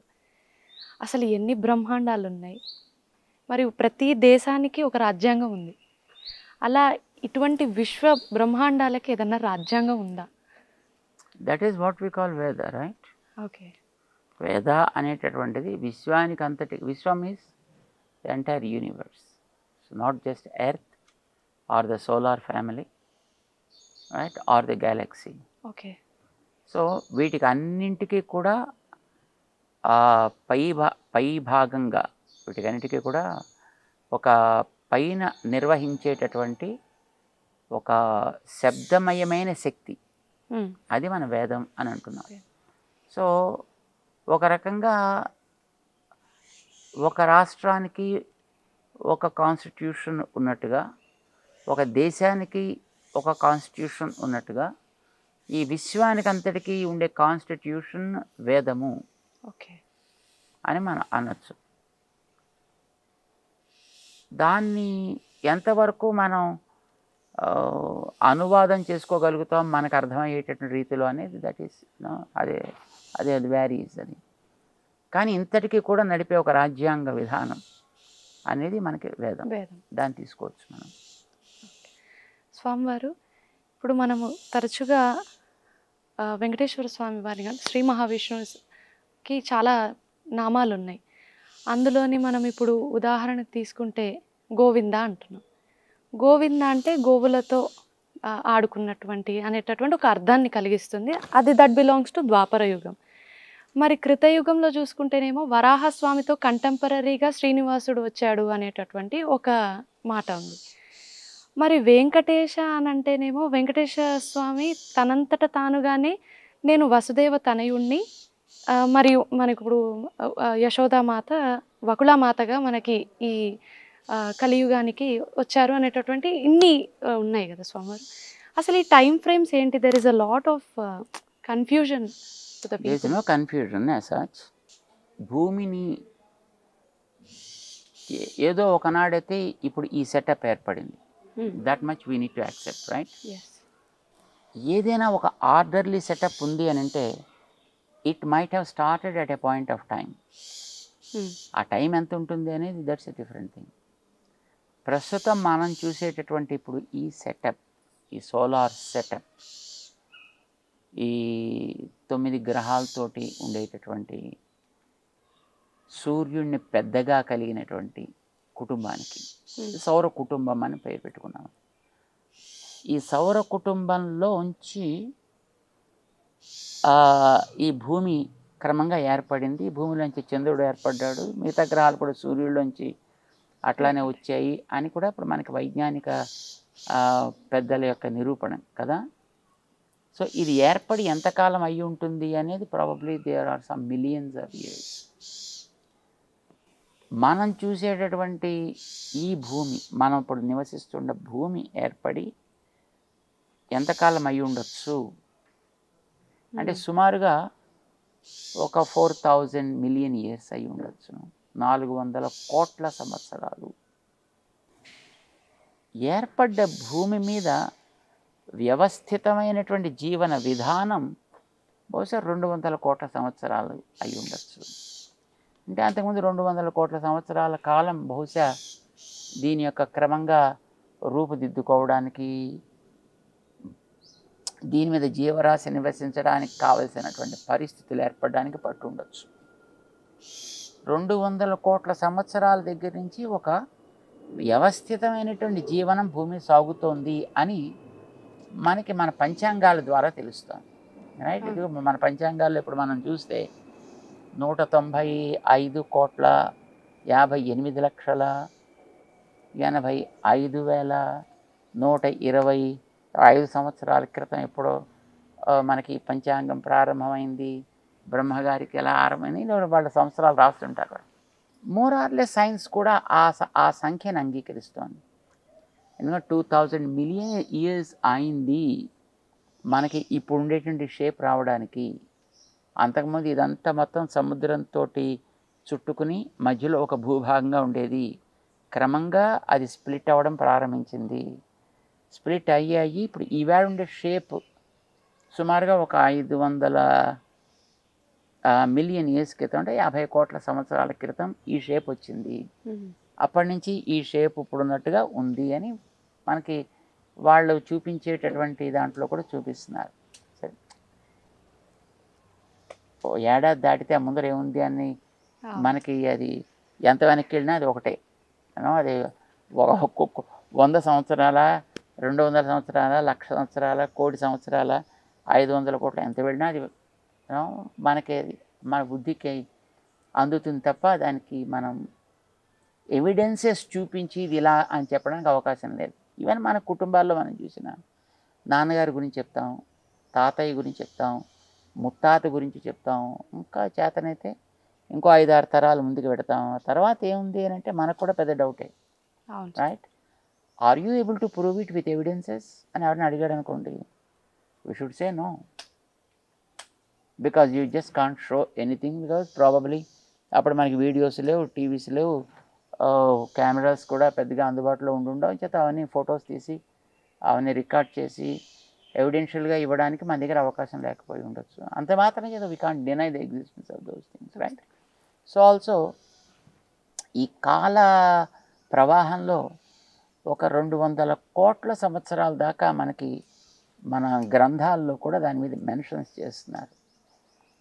అప్పటి నుంచి మనకి ఏదో ఇలా జరిగింది, ఇది ఏదో చతుర్ముఖ బ్రహ్మ, అందులోంచి ప్రజాపతులు, అందులోంచి మనువులు, అందులోంచి యుగాలు, ఆ యుగాల్లోంచి ఈ యుగంలో ఇది జరిగింది, ఆ యుగంలో అది జరిగింది అని కొన్ని అందినంత వరకు చెప్తున్నారు. యూనో, అందడం 2 రకాలుగా ఉండొచ్చు. ఒకటి గ్రంథం ద్వారా అందచ్చు, లేదా బై వర్డ్ ఆఫ్ మౌత్. మా తాతగారు ఇలా నాకు చెప్పారు, మా పెద్దలు ఇలా మాకు చెప్పారు. So that much we know. వాళ్ళు గతంలో చెప్పినటువంటి వాళ్ళు ఎవరి మెప్పు కోసమనో, లేకపోతే ఏదో లాభాన్ని ఆశించో, లేదా ఎవరో మర్యాదలు చేస్తారనో బహుశా వాళ్ళు అలా చెప్పలేదు. వాళ్ళు what ever they head they might have passed as it is.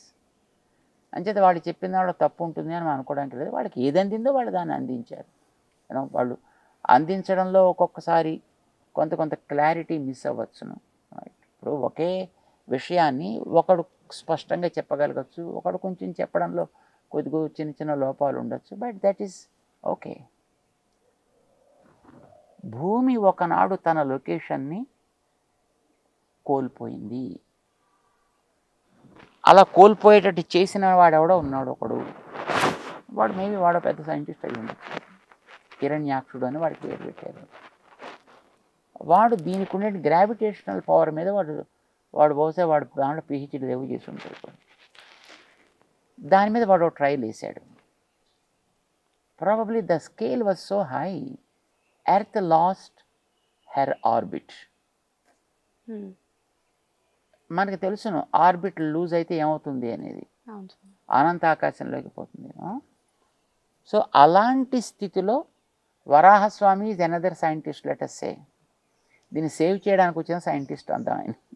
So ఆయన తనకు ఉండేటటువంటి విజ్ఞానపు ప్రభావం చేత he brought it back to her own orbit and refixed it. మన కథను చూస్తే మనకు అట్లా అనిపిస్తుంది మనకి, రైట్? దీని వెనకాతలు ఏమైనా ఇంకొకటి ఏదో ఇది సాంకేతికంగా దేనని చెప్తుందా అనేది మనకి ప్రస్తుతం అవసరం లేదు. పని బట్టి దీన్ని సామాన్యులకు అందించాలంటే ఏదైనా ఒక మంచి స్టోరీ కింద అందించాలి. సో ఒక స్టోరీ చెప్పారు అని. వరాహ అవతారం, దాన్ని ఎత్తినటువంటి వాడు విష్ణువు. విష్ణువు అంటే అంతటా వ్యాపించి ఉండే ఒక పవర్. పదానికి అసలు అర్థం అది.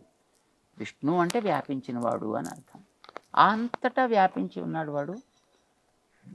ఎక్కడైనా ఒకచోట డిస్లొకేషన్ ఏర్పడితే దాన్ని మళ్ళీ ఆర్గనైజ్ చేసుకునే రెస్పాన్సిబిలిటీ వాడిది.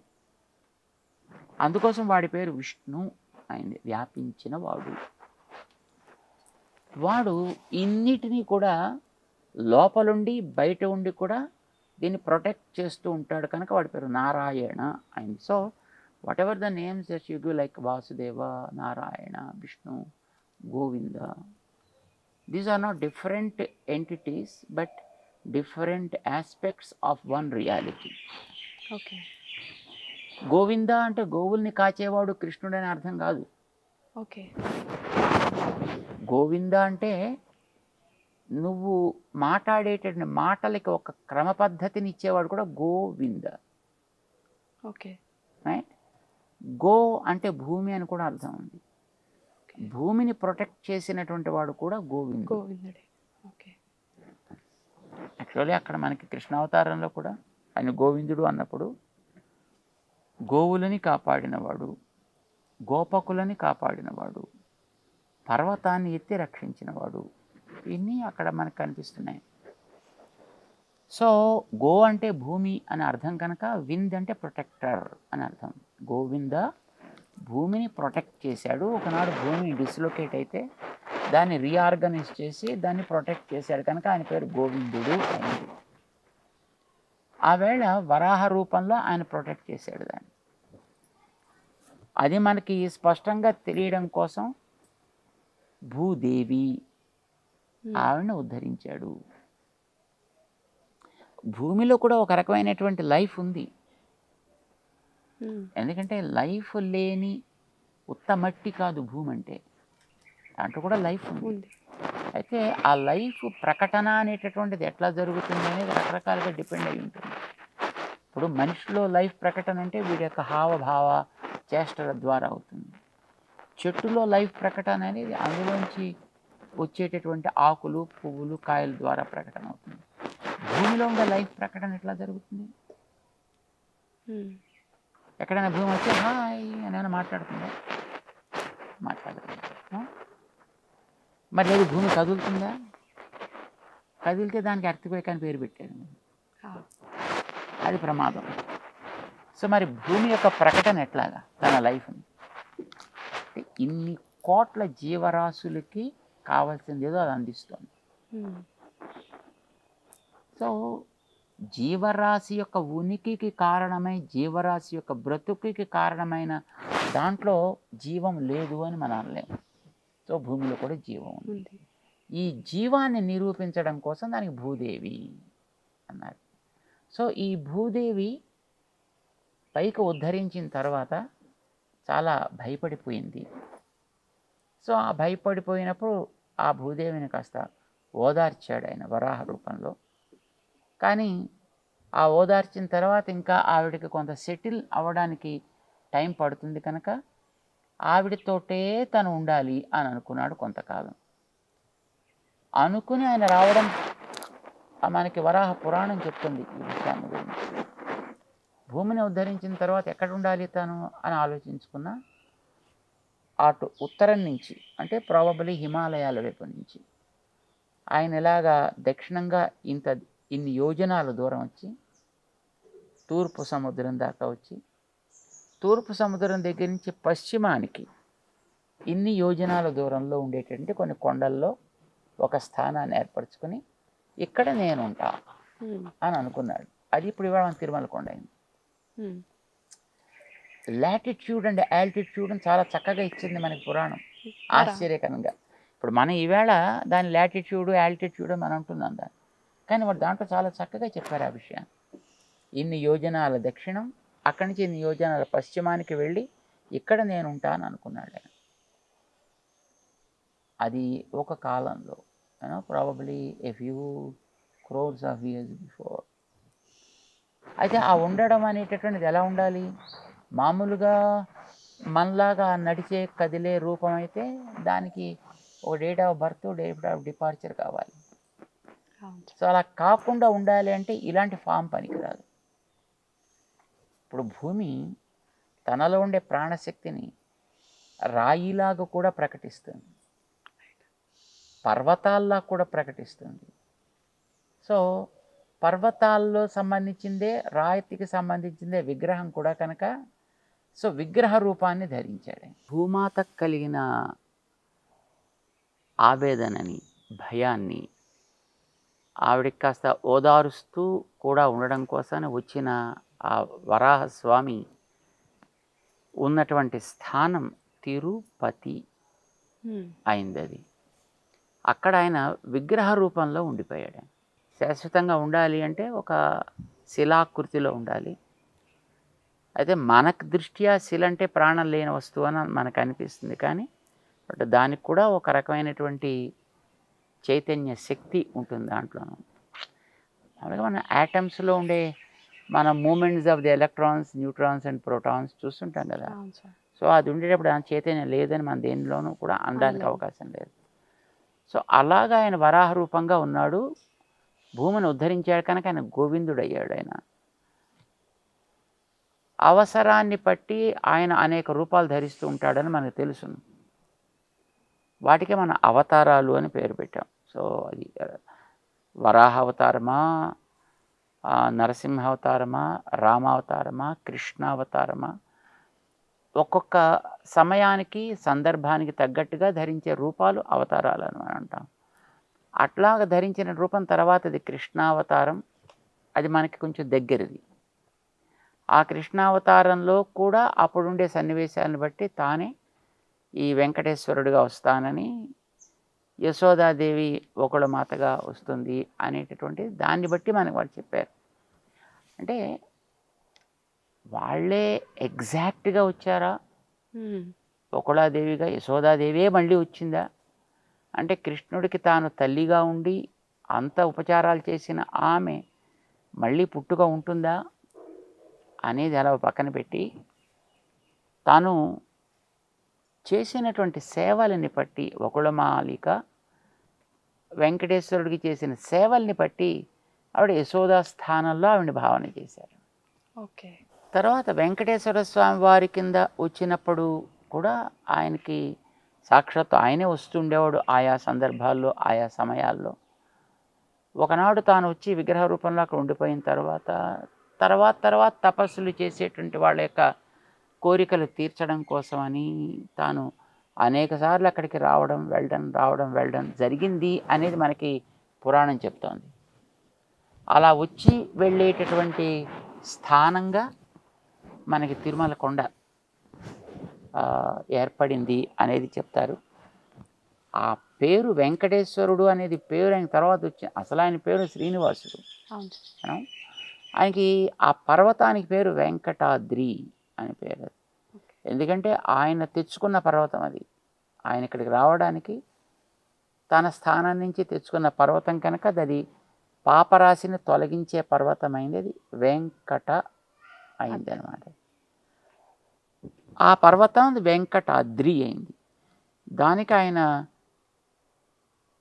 పాలకుడిగా, దాని మీద ఉండే వ్యక్తిగా ఆయన ఉండడం చేత ఆయన వెంకటేశ్వరుడు అయ్యాడు. సో అది ఆయనకు ఉండే స్థానాన్ని బట్టి వచ్చిన పేరు. ఆయనకు మొదటి నుంచి ఉండేటువంటి పేరు శ్రీనివాసుడు అనేది ఎప్పుడు కంటిన్యూ అవుతుంది. ఆయనకి చేసిన పని వల్ల వచ్చిన పేరు గోవింద అనేది. సో అంచేత దీంట్లో మనకు కన్ఫ్యూజన్ ఏం అవసరం లేదు.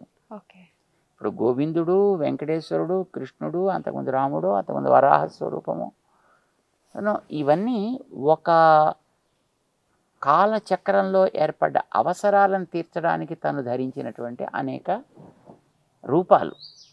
ఆయా పని అయిన తర్వాత ఒక్కొక్కసారి ఆ రూపంలో అలా మిగులుతాడు, ఒక్కసారి ఆ రూపాన్ని ఆయన విత్డ్రా చేసేసుకుంటాడు. వెంకటేశ్వరుడిగా ఆయన వచ్చినప్పుడు తన రూపాన్ని కలియుగ అంతం దాకా నేను కొనసాగిస్తా అనేది ఆయన పురాణాల్లోనే చెప్పుకున్నాడు కనుక ఆయన కొనసాగిస్తాడు. విగ్రహ రూపంలో నేను ఉండాలి ఇలాగా అని ఆయన అనుకున్నాడు కనుక ఒకనాడు తిరిగే రూపంలో ఉన్న ఆయనే ఈవేళ తిరగని రూపంలో ఉన్నాడు అని మనకి పురాణం చెప్తోంది. దాన్ని బట్టి మనం అలా భావిస్తాం అన్నమాట. స్వామివారు తిరుమల అన్న ప్రస్తావన వస్తే మీ విషయంలోని కొన్ని దశాబ్దాలుగా మీరు చేసినటువంటి పోరాటం అనొచ్చు, ఉద్యమం అనొచ్చు, ఏదైనా అనొచ్చు, మీ పరంగా నాకు గుర్తొచ్చేటటువంటి విషయం వేయికాళ్ళ మండపం. ఇప్పుడు ఇతర రాష్ట్రాల్లోని ప్రభుత్వం కానీ వస్తే అందులో వేయికాళ్ళం పునర్నిర్మాణం జరుగుతుంది అని మేనిఫెస్టోలో కూడా మనకు తెలియజేస్తున్నాయి కొన్ని పార్టీస్. మరి వేయికాళ్ళ మండపం యొక్క ఔన్నత్యం ఏంటి? ఎందుకు మీరు దాని గురించి అంతగా శ్రమించారు? వెయ్యికాళ్ళ మంటపం అనేటటువంటిది నరసింహరాయలు అనే ఒక మహానుభావుడు 15వ శతాబ్దంలో నిర్మాణం చేయించాడు. ఆ నిర్మాణం చేయించినప్పుడు ఇది అధ్యయనోత్సవాలకి, పవిత్రోత్సవాలకి, స్వామి సేవలో వినియోగపడాలి. ఆయా సమయాల్లో పెరుమాళ్ళు అక్కడికి వేయించేసినప్పుడు ఆయనకి ఇందులో ఇలాంటి నివేదనలు జరగాలి. ఆ నివేదనల కోసం మేము ఇంత ఆస్తిని దీనికి ఇస్తున్నాము, ఇంత భూమిని మేము దేవుడికి ఇస్తున్నాము అనేది వాళ్ళు శిలా శాసనాలు చేసి పెట్టారు. ఏదైనా 100 ఏళ్ళు దాటితే దానికి మాన్యుమెంటల్ వాల్యూ ఏర్పడుతుంది. అవును. ఏదైనా ఒక మాన్యుమెంట్ని తొలగిస్తే దానికి నాన్ బెయిలబుల్ ఒక అరెస్ట్ ఉంటుంది. దెన్ ఒక్కొక్క చోట దానికి severe sentences also there. Tirumala కొండ మీద ఉండే వెయ్యికాళ్ళ మంటపం అనే దానికి 600 సంవత్సరాల చరిత్ర ఉంది. దానికి ఒక వైదికమైనటువంటి ఉపయోగం ఉంది. అయితే అది క్రమంగా అక్కడ ఉండేటటువంటి వ్యక్తులకి తెలియకపోవడం చేత అదేదో యాత్రికుల కోసం సౌకర్యం కోసం కట్టినటువంటి మండపం అనుకునే స్థితి వచ్చింది. దాంట్లో రకరకాలైనటువంటి వసతులు కల్పిస్తున్నాం అనే పేరుతో అక్కడ బ్రాడ్కాస్టింగ్ సిస్టమ్ కావచ్చు, బ్యాంకింగ్ సిస్టమ్ కావచ్చు, పోలీస్ సిస్టమ్ కావచ్చు, ఇలాంటివన్నీ దాంట్లో ఏర్పరిచి దాని యొక్క శాంక్టిటీ కొంచెం కోల్పోయింది. దాని ఎంతవరకు వెళ్ళిందంటే దాన్ని తీసేసి దీన్ని బ్యూటిఫికేషన్ చేయాలి, లేదు ఇంకొక రిక్వైర్మెంట్ ఏదో మనం ఫుల్ఫిల్ చేయాలి అనుకునే స్థితి వచ్చింది. సాధారణంగా ఎక్కడైనా ప్రపంచంలో మిగతా ఏ ఊళ్ళో ఏ ప్రాంతాల్లో మనం చూసినా దానికి ఏదైనా ఒక మాన్యుమెంటల్ శాంక్టిటీ అండ్ ఆల్సో దానికి ఒక రిలీజియస్ ఇంపార్టెన్స్ ఉన్నట్టయితే దాంట్లో ఏ అంశాన్ని కూడా మనం తప్పించడానికి తగ్గించడానికి ఎవరు అంగీకరించారు. సౌకర్యం ఎట్లా కలిగించాలి అనేది దానికి వేరే విషయం. అది దానికి రకరకాల ఆలోచనలు చేయొచ్చు, రకరకాల ఏర్పాట్లు కూడా చేయొచ్చు, అసలు దాన్ని మనం కోల్పోకుండా. సో ఈ విషయాల్ని గుర్తించనటువంటి వ్యక్తులు, వీటి మీద దృష్టి లేనటువంటి వ్యక్తులు, లేదు వీటి అవగాహన లేని వ్యక్తులు దాన్ని తొలగించడం జరిగిందనమాట. అక్కడ మొదట్లో కొంత జరిగింది, తర్వాత కొంత జరిగింది. అది ఒక దేవుడికి సంబంధించింది, అక్కడ ఉండేటువంటి ఒక సంప్రదాయానికి సంబంధించింది కావడం చేత ఆ సంప్రదాయానికి సంబంధించినటువంటి వ్యక్తిగా ఆ లోపం జరగడం తగదు. దాన్ని మళ్ళీ అక్కడే అలానే చక్కగా మొదట్లో ఎలా ఏర్పాటు చేశారో ఆ పద్ధతిలో నిర్మాణం జరగాలి అనేది చెప్పడం జరిగింది. అది మరి వాళ్ళు అర్థం చేసుకోలేదు, కొంచెం గట్టిగా చెప్పాల్సిన అవసరం ఏర్పడింది, దాన్ని రకరకాలుగా చెప్పారు. అది దాన్ని ఇంకా కాదు ఇంకో చోట ఎక్కడో మేము కడతాము, ఎక్కడో కట్టడానికి మనం ఎవరం? ఇప్పుడు మనకి ఈ శరీర నిర్మాణం జరిగినప్పుడు సృష్టిలో ముక్కు పట్టుకొచ్చి మధ్యలో పెట్టాడు. ఇక్కడ కింద నోరుంది, ఈ పక్కన కన్ను, ఈ పక్కన కన్ను, ఈ పక్కన చెవి, ఈ పక్కన చెవి, ఇన్ని చికాకుల మధ్యలో ముక్కు ఎందుకు ఆడబెట్టాలి అక్కడ? సరే ఏదో కారణం చేత ఆ ముక్కు కాస్త ఏదో తెగింది అనుకోండి, దాన్ని మళ్ళీ అక్కడే మనం రీప్లేస్ చేయాలా, లేకపోతే వీపు మీద సాగా ప్లెయిన్గా బోల్డంత జాగా ఉంది కనుక ముక్కును తీసుకెళ్ళి అక్కడ వెనక అట్లా ఫిక్స్ చేస్తాము అని ఎవరైనా అంటే మనం హౌ ఇగ్నోరెంట్ దే ఆర్ కదా. అది మనం వాళ్ళని బుర్ర ఉన్నవాళ్ళు అని అనం మనం. అట్లానే కష్టమో నష్టమో అది చోటు ఉందో లేకుండానో ముక్కు అనేది మళ్ళీ ఇక్కడికే రావాలి, అక్కడే ఫిక్స్ చేయాలి, దాన్ని అలానే ఫిక్స్ చేయాల్సి వస్తుంది. అలాగే దేవుడికి ఒక సెటప్ అంటూ అక్కడ ఏర్పడి ఉండేటప్పుడు దానివల్ల మిగతా కార్యక్రమాలకి నష్టం లేనప్పుడు, దానిని తొలగించి అక్కడేదో గొప్పగా చేయాల్సినటువంటి పరిస్థితి కానప్పుడు, అది మరొక రకంగా ఇంకొక దానికి అది ప్రమాదకరం కానప్పుడు దాన్ని సురక్షితంగా అట్టే పెట్టడం అనేటటువంటిది అన్ని రకాలుగాను శ్రేయస్కరం. అది చరిత్రకి అవసరం. మెయిన్ థింగ్ ఈజ్ హిస్టరీ అనేది ఎప్పుడు కూడా సురక్షితంగా అట్టే పెట్టడం అనేటటువంటిదే వ్యక్తుల యొక్క బాధ్యత. ఈ బాధ్యత మనకి తెలియకపోవడం చేత దానికి వచ్చినటువంటి పరిపాలకుల్లో దాన్ని మళ్ళీ అలా చెయ్యాలనే చిత్తశుద్ధి లేకపోవడం చేత అది ఇంతకాలం అలాగా డ్రాగ్ ఆన్ అవుతూ వస్తుంది. మళ్ళీ వస్తే మనకి ఈ తెలుగుదేశం పార్టీ వాళ్ళు మళ్ళీ మేము దాన్ని మా మేనిఫెస్టోలో దీన్ని మళ్ళీ తీసుకొస్తాం, ఇలాంటి వాటిని మళ్ళీ మేము రివైవ్ చేస్తామని అన్నారు. ఇప్పుడు మళ్ళీ వాళ్ళు వస్తున్నారు కనుక చూడాలి వాళ్ళు ఎంతవరకు చేస్తారు అనేటువంటి.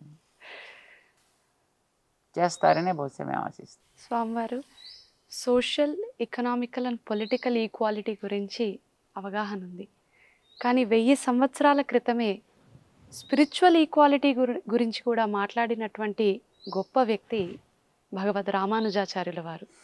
మరి 1000 సంవత్సరాల తర్వాత అంటే 1950 సంవత్సరంలో అమలులోకి వచ్చినటువంటి భారత రాజ్యాంగంలో కూడా ఈక్వాలిటీ గురించి ప్రబోధించడం జరిగింది. దానిపైన మీ అభిప్రాయం ఏమిటి?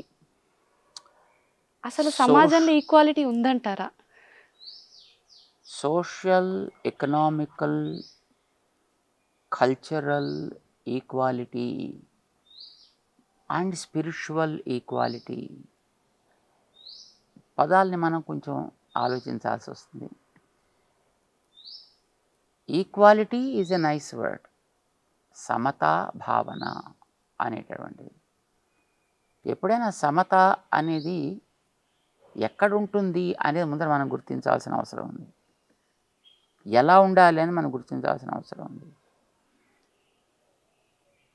ఒక ఇద్దరు వ్యక్తులు, ఒకడు తెల్లవాడు ఒకడు నల్లవాడు అనుకుందాం, వాళ్ళిద్దరి మధ్యన సమతా స్ఫూర్తి ఉండాలి అని అంటే ఇద్దరు రంగు ఒకటి చేయడం దట్ నెవర్ హ్యాపెన్స్.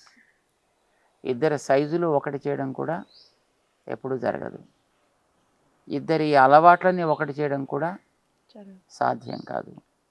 కానీ ఇద్దరి మధ్యన ఒక మంచి అవగాహన నుండి ఇద్దరు కలిసి జీవించడం అనేటటువంటిది సాధించవచ్చు.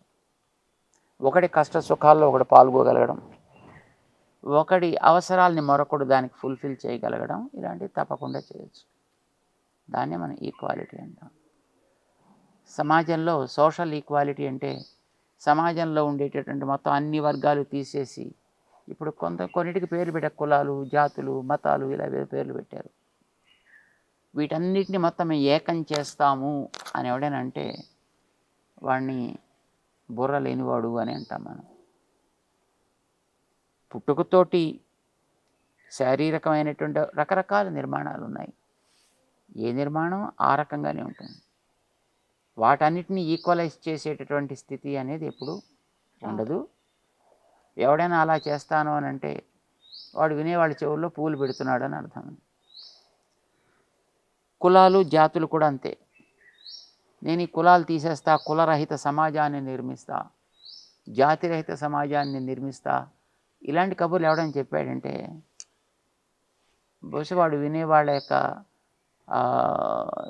బలహీనతని వాడు ఆసరా చేసుకుంటున్నాడో, లేకపోతే వినేవాళ్ళని వాడు తెలివి తక్కువ వాళ్ళని చేస్తున్నాడో, ఏదో చేస్తున్నాడు అని అర్థం.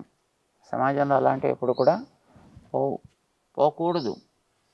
బికాస్ సమాజం needs so many things.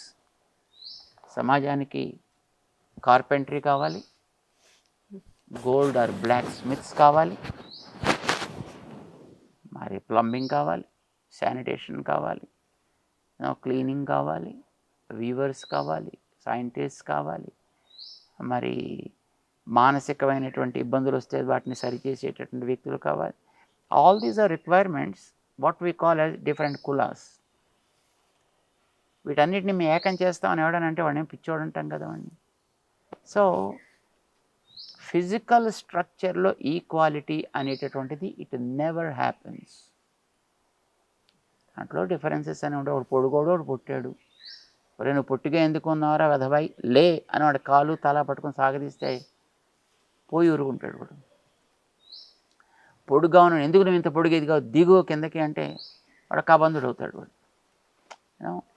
So ఫిజికల్గా మనకు కనిపించేటటువంటి స్థితిని, సమాజాన్ని సమంగా తయారు చేయడం అనేటటువంటిది కాని పని, అది తప్పు ఆలోచన కూడా. సో ఈక్వాలిటీ అనేది అలా ఉండదు ఎప్పుడు. ఈక్వాలిటీ దేనికి కావాలి? ప్రతి వ్యక్తిలోనూ బతకాలి, బతికినంత వరకు ఏదో చేయాలి, చేసేది మంచిగా చేయాలి. ప్రతివాడికి కోరికే కదా. సో వాడికి బతకడానికి అవకాశం కావాలి, చేయడానికి అవకాశం కావాలి, చేసేదాన్ని నేర్చుకోవడానికి అవకాశం కావాలి, నేర్చుకున్న దాన్ని ఆవిష్కరించే అవకాశం కావాలి.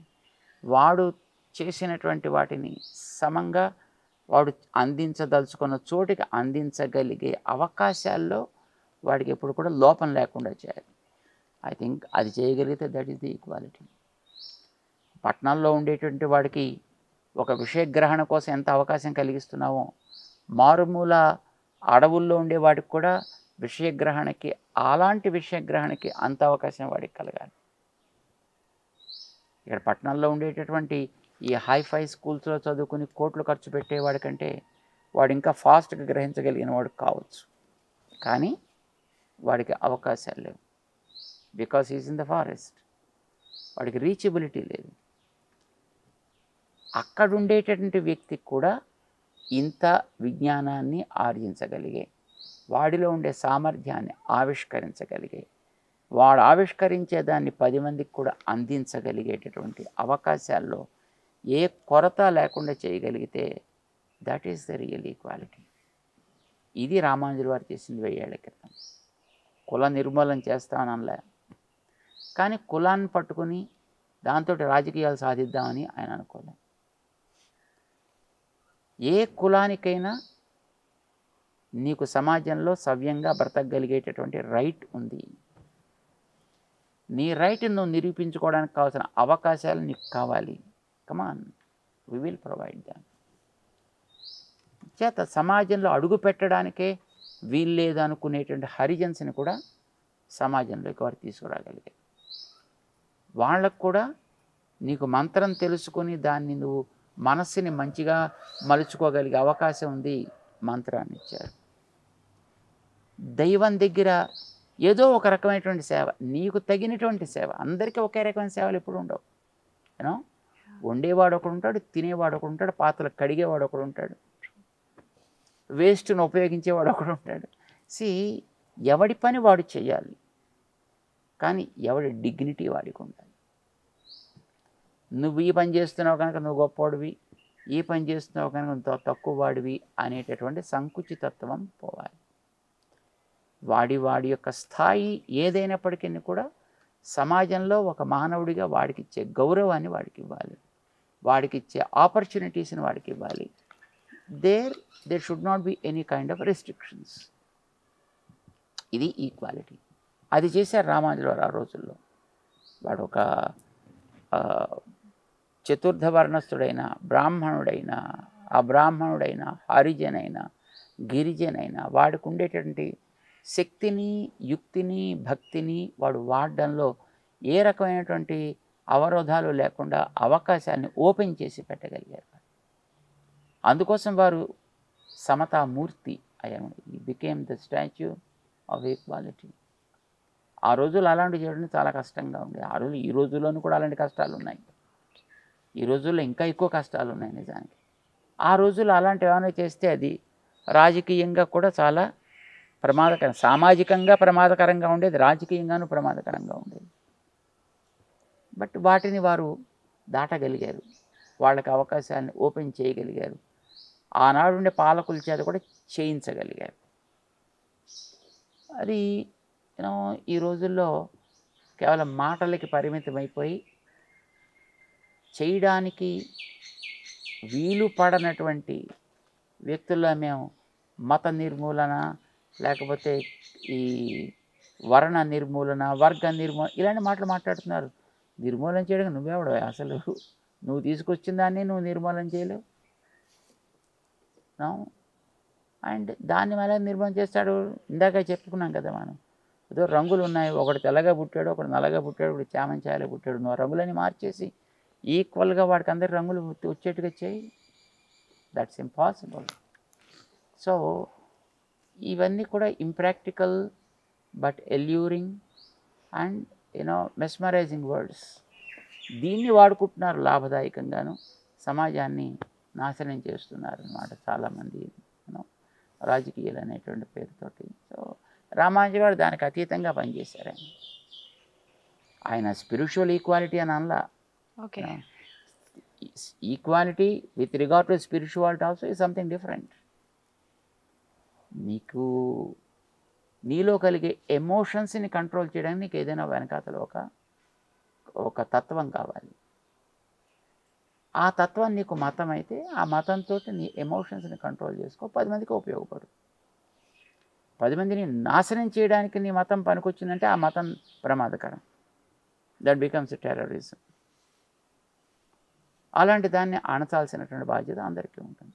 ఇప్పుడు వాళ్ళ ప్రపంచం అంతా ఆక్రోశించే దానికోసమే కదా. Terrorism is a very big, very dangerous, very poisonous stuff, should be eliminated.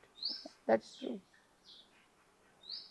ఏ స్థితిలో మనం ఉన్నప్పటికీ కూడా మన సమాజానికి ఎట్లా ఉపయోగపడతాం, మన ఎమోషన్స్ని మనం ఏ రకంగా మనం రెగ్యులరైజ్ చేసుకోగలుగుతాం, కంట్రోల్ చేసుకోగలుగుతాం, వీటిని మంచిగా ఎట్లా మలచగలుగుతాం, అలా చెప్పేది మతం. అండ్ స్పిరిచువాలిటీ అని అంటే ఎస్, ఒక్కొక్కడికి అది ఒక రెగ్యులరైజ్ కావడానికో కంట్రోల్ కావడానికో కొన్ని మెజర్స్ ఉంటాయి. ఆయా మెజర్స్లో తేడాలు ఉంటే అది ఒక్కొక్క మతం అయింది. That's fine. There is nothing wrong in having so many opinions with regard to the practice.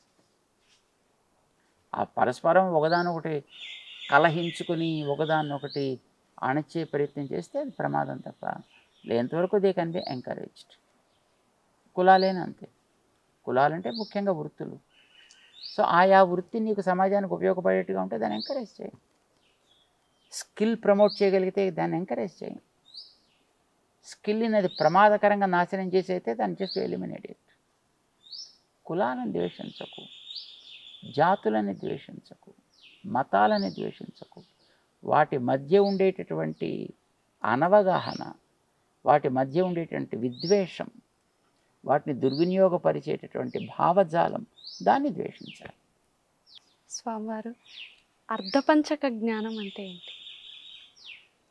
It's very simple. ఉద్యోగం కావాలి, పేపర్ తీశాడు.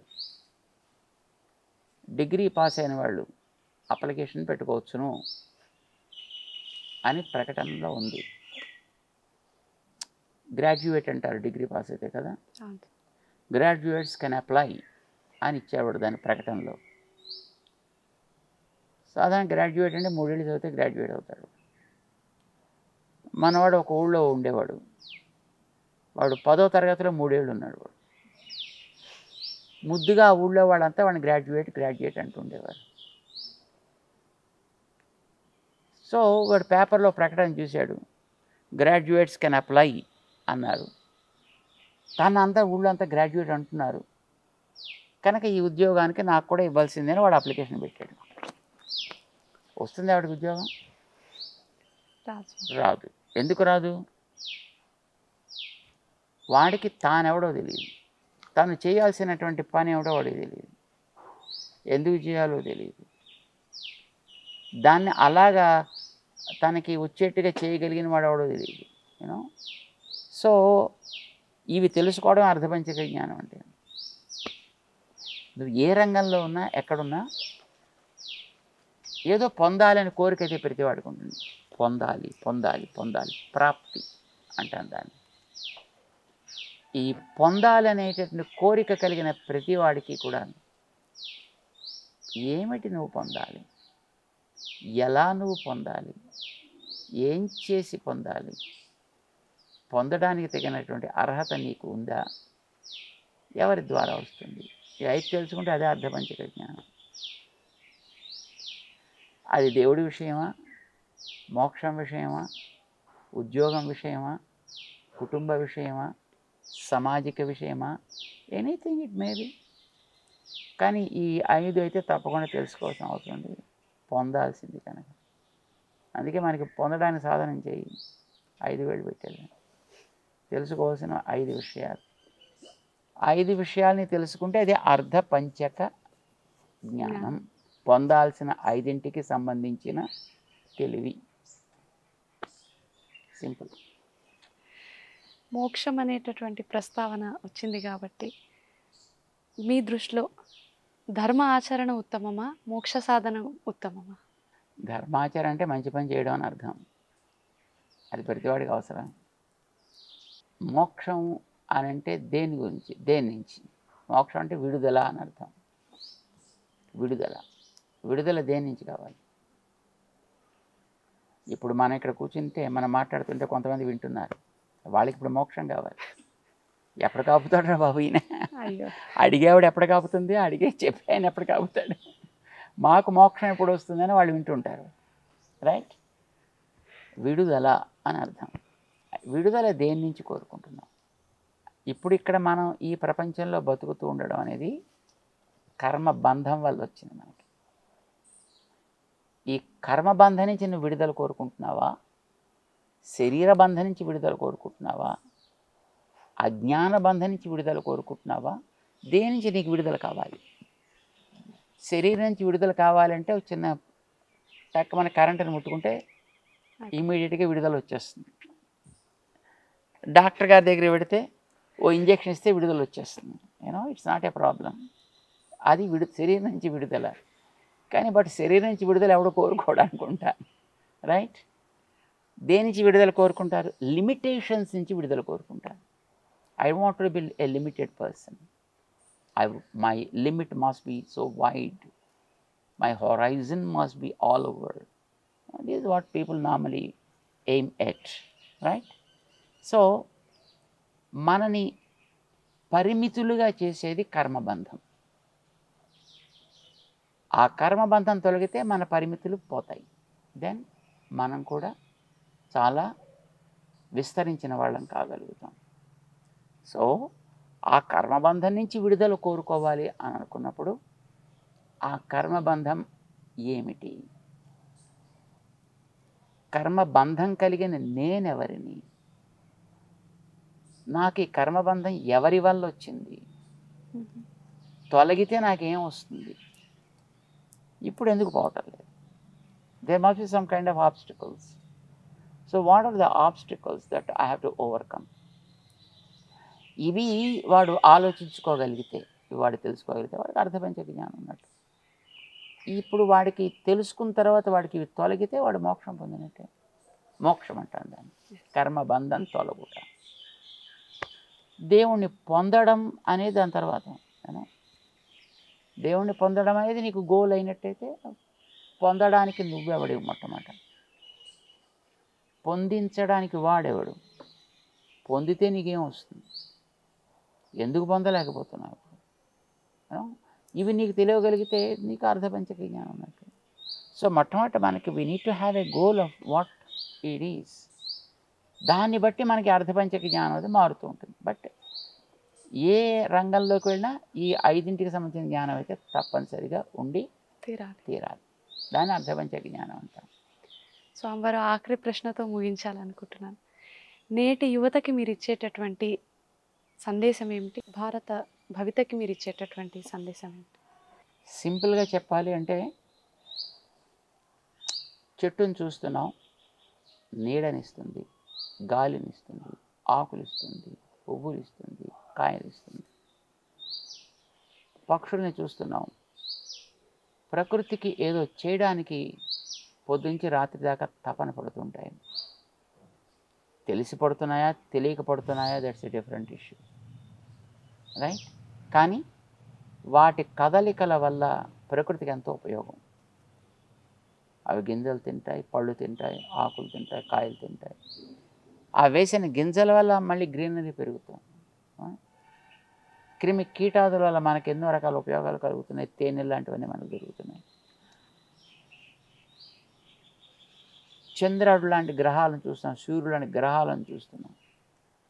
వాటిల్లో ఉండే ప్రతిదీ కూడా మనకు ఉపయోగపడేది.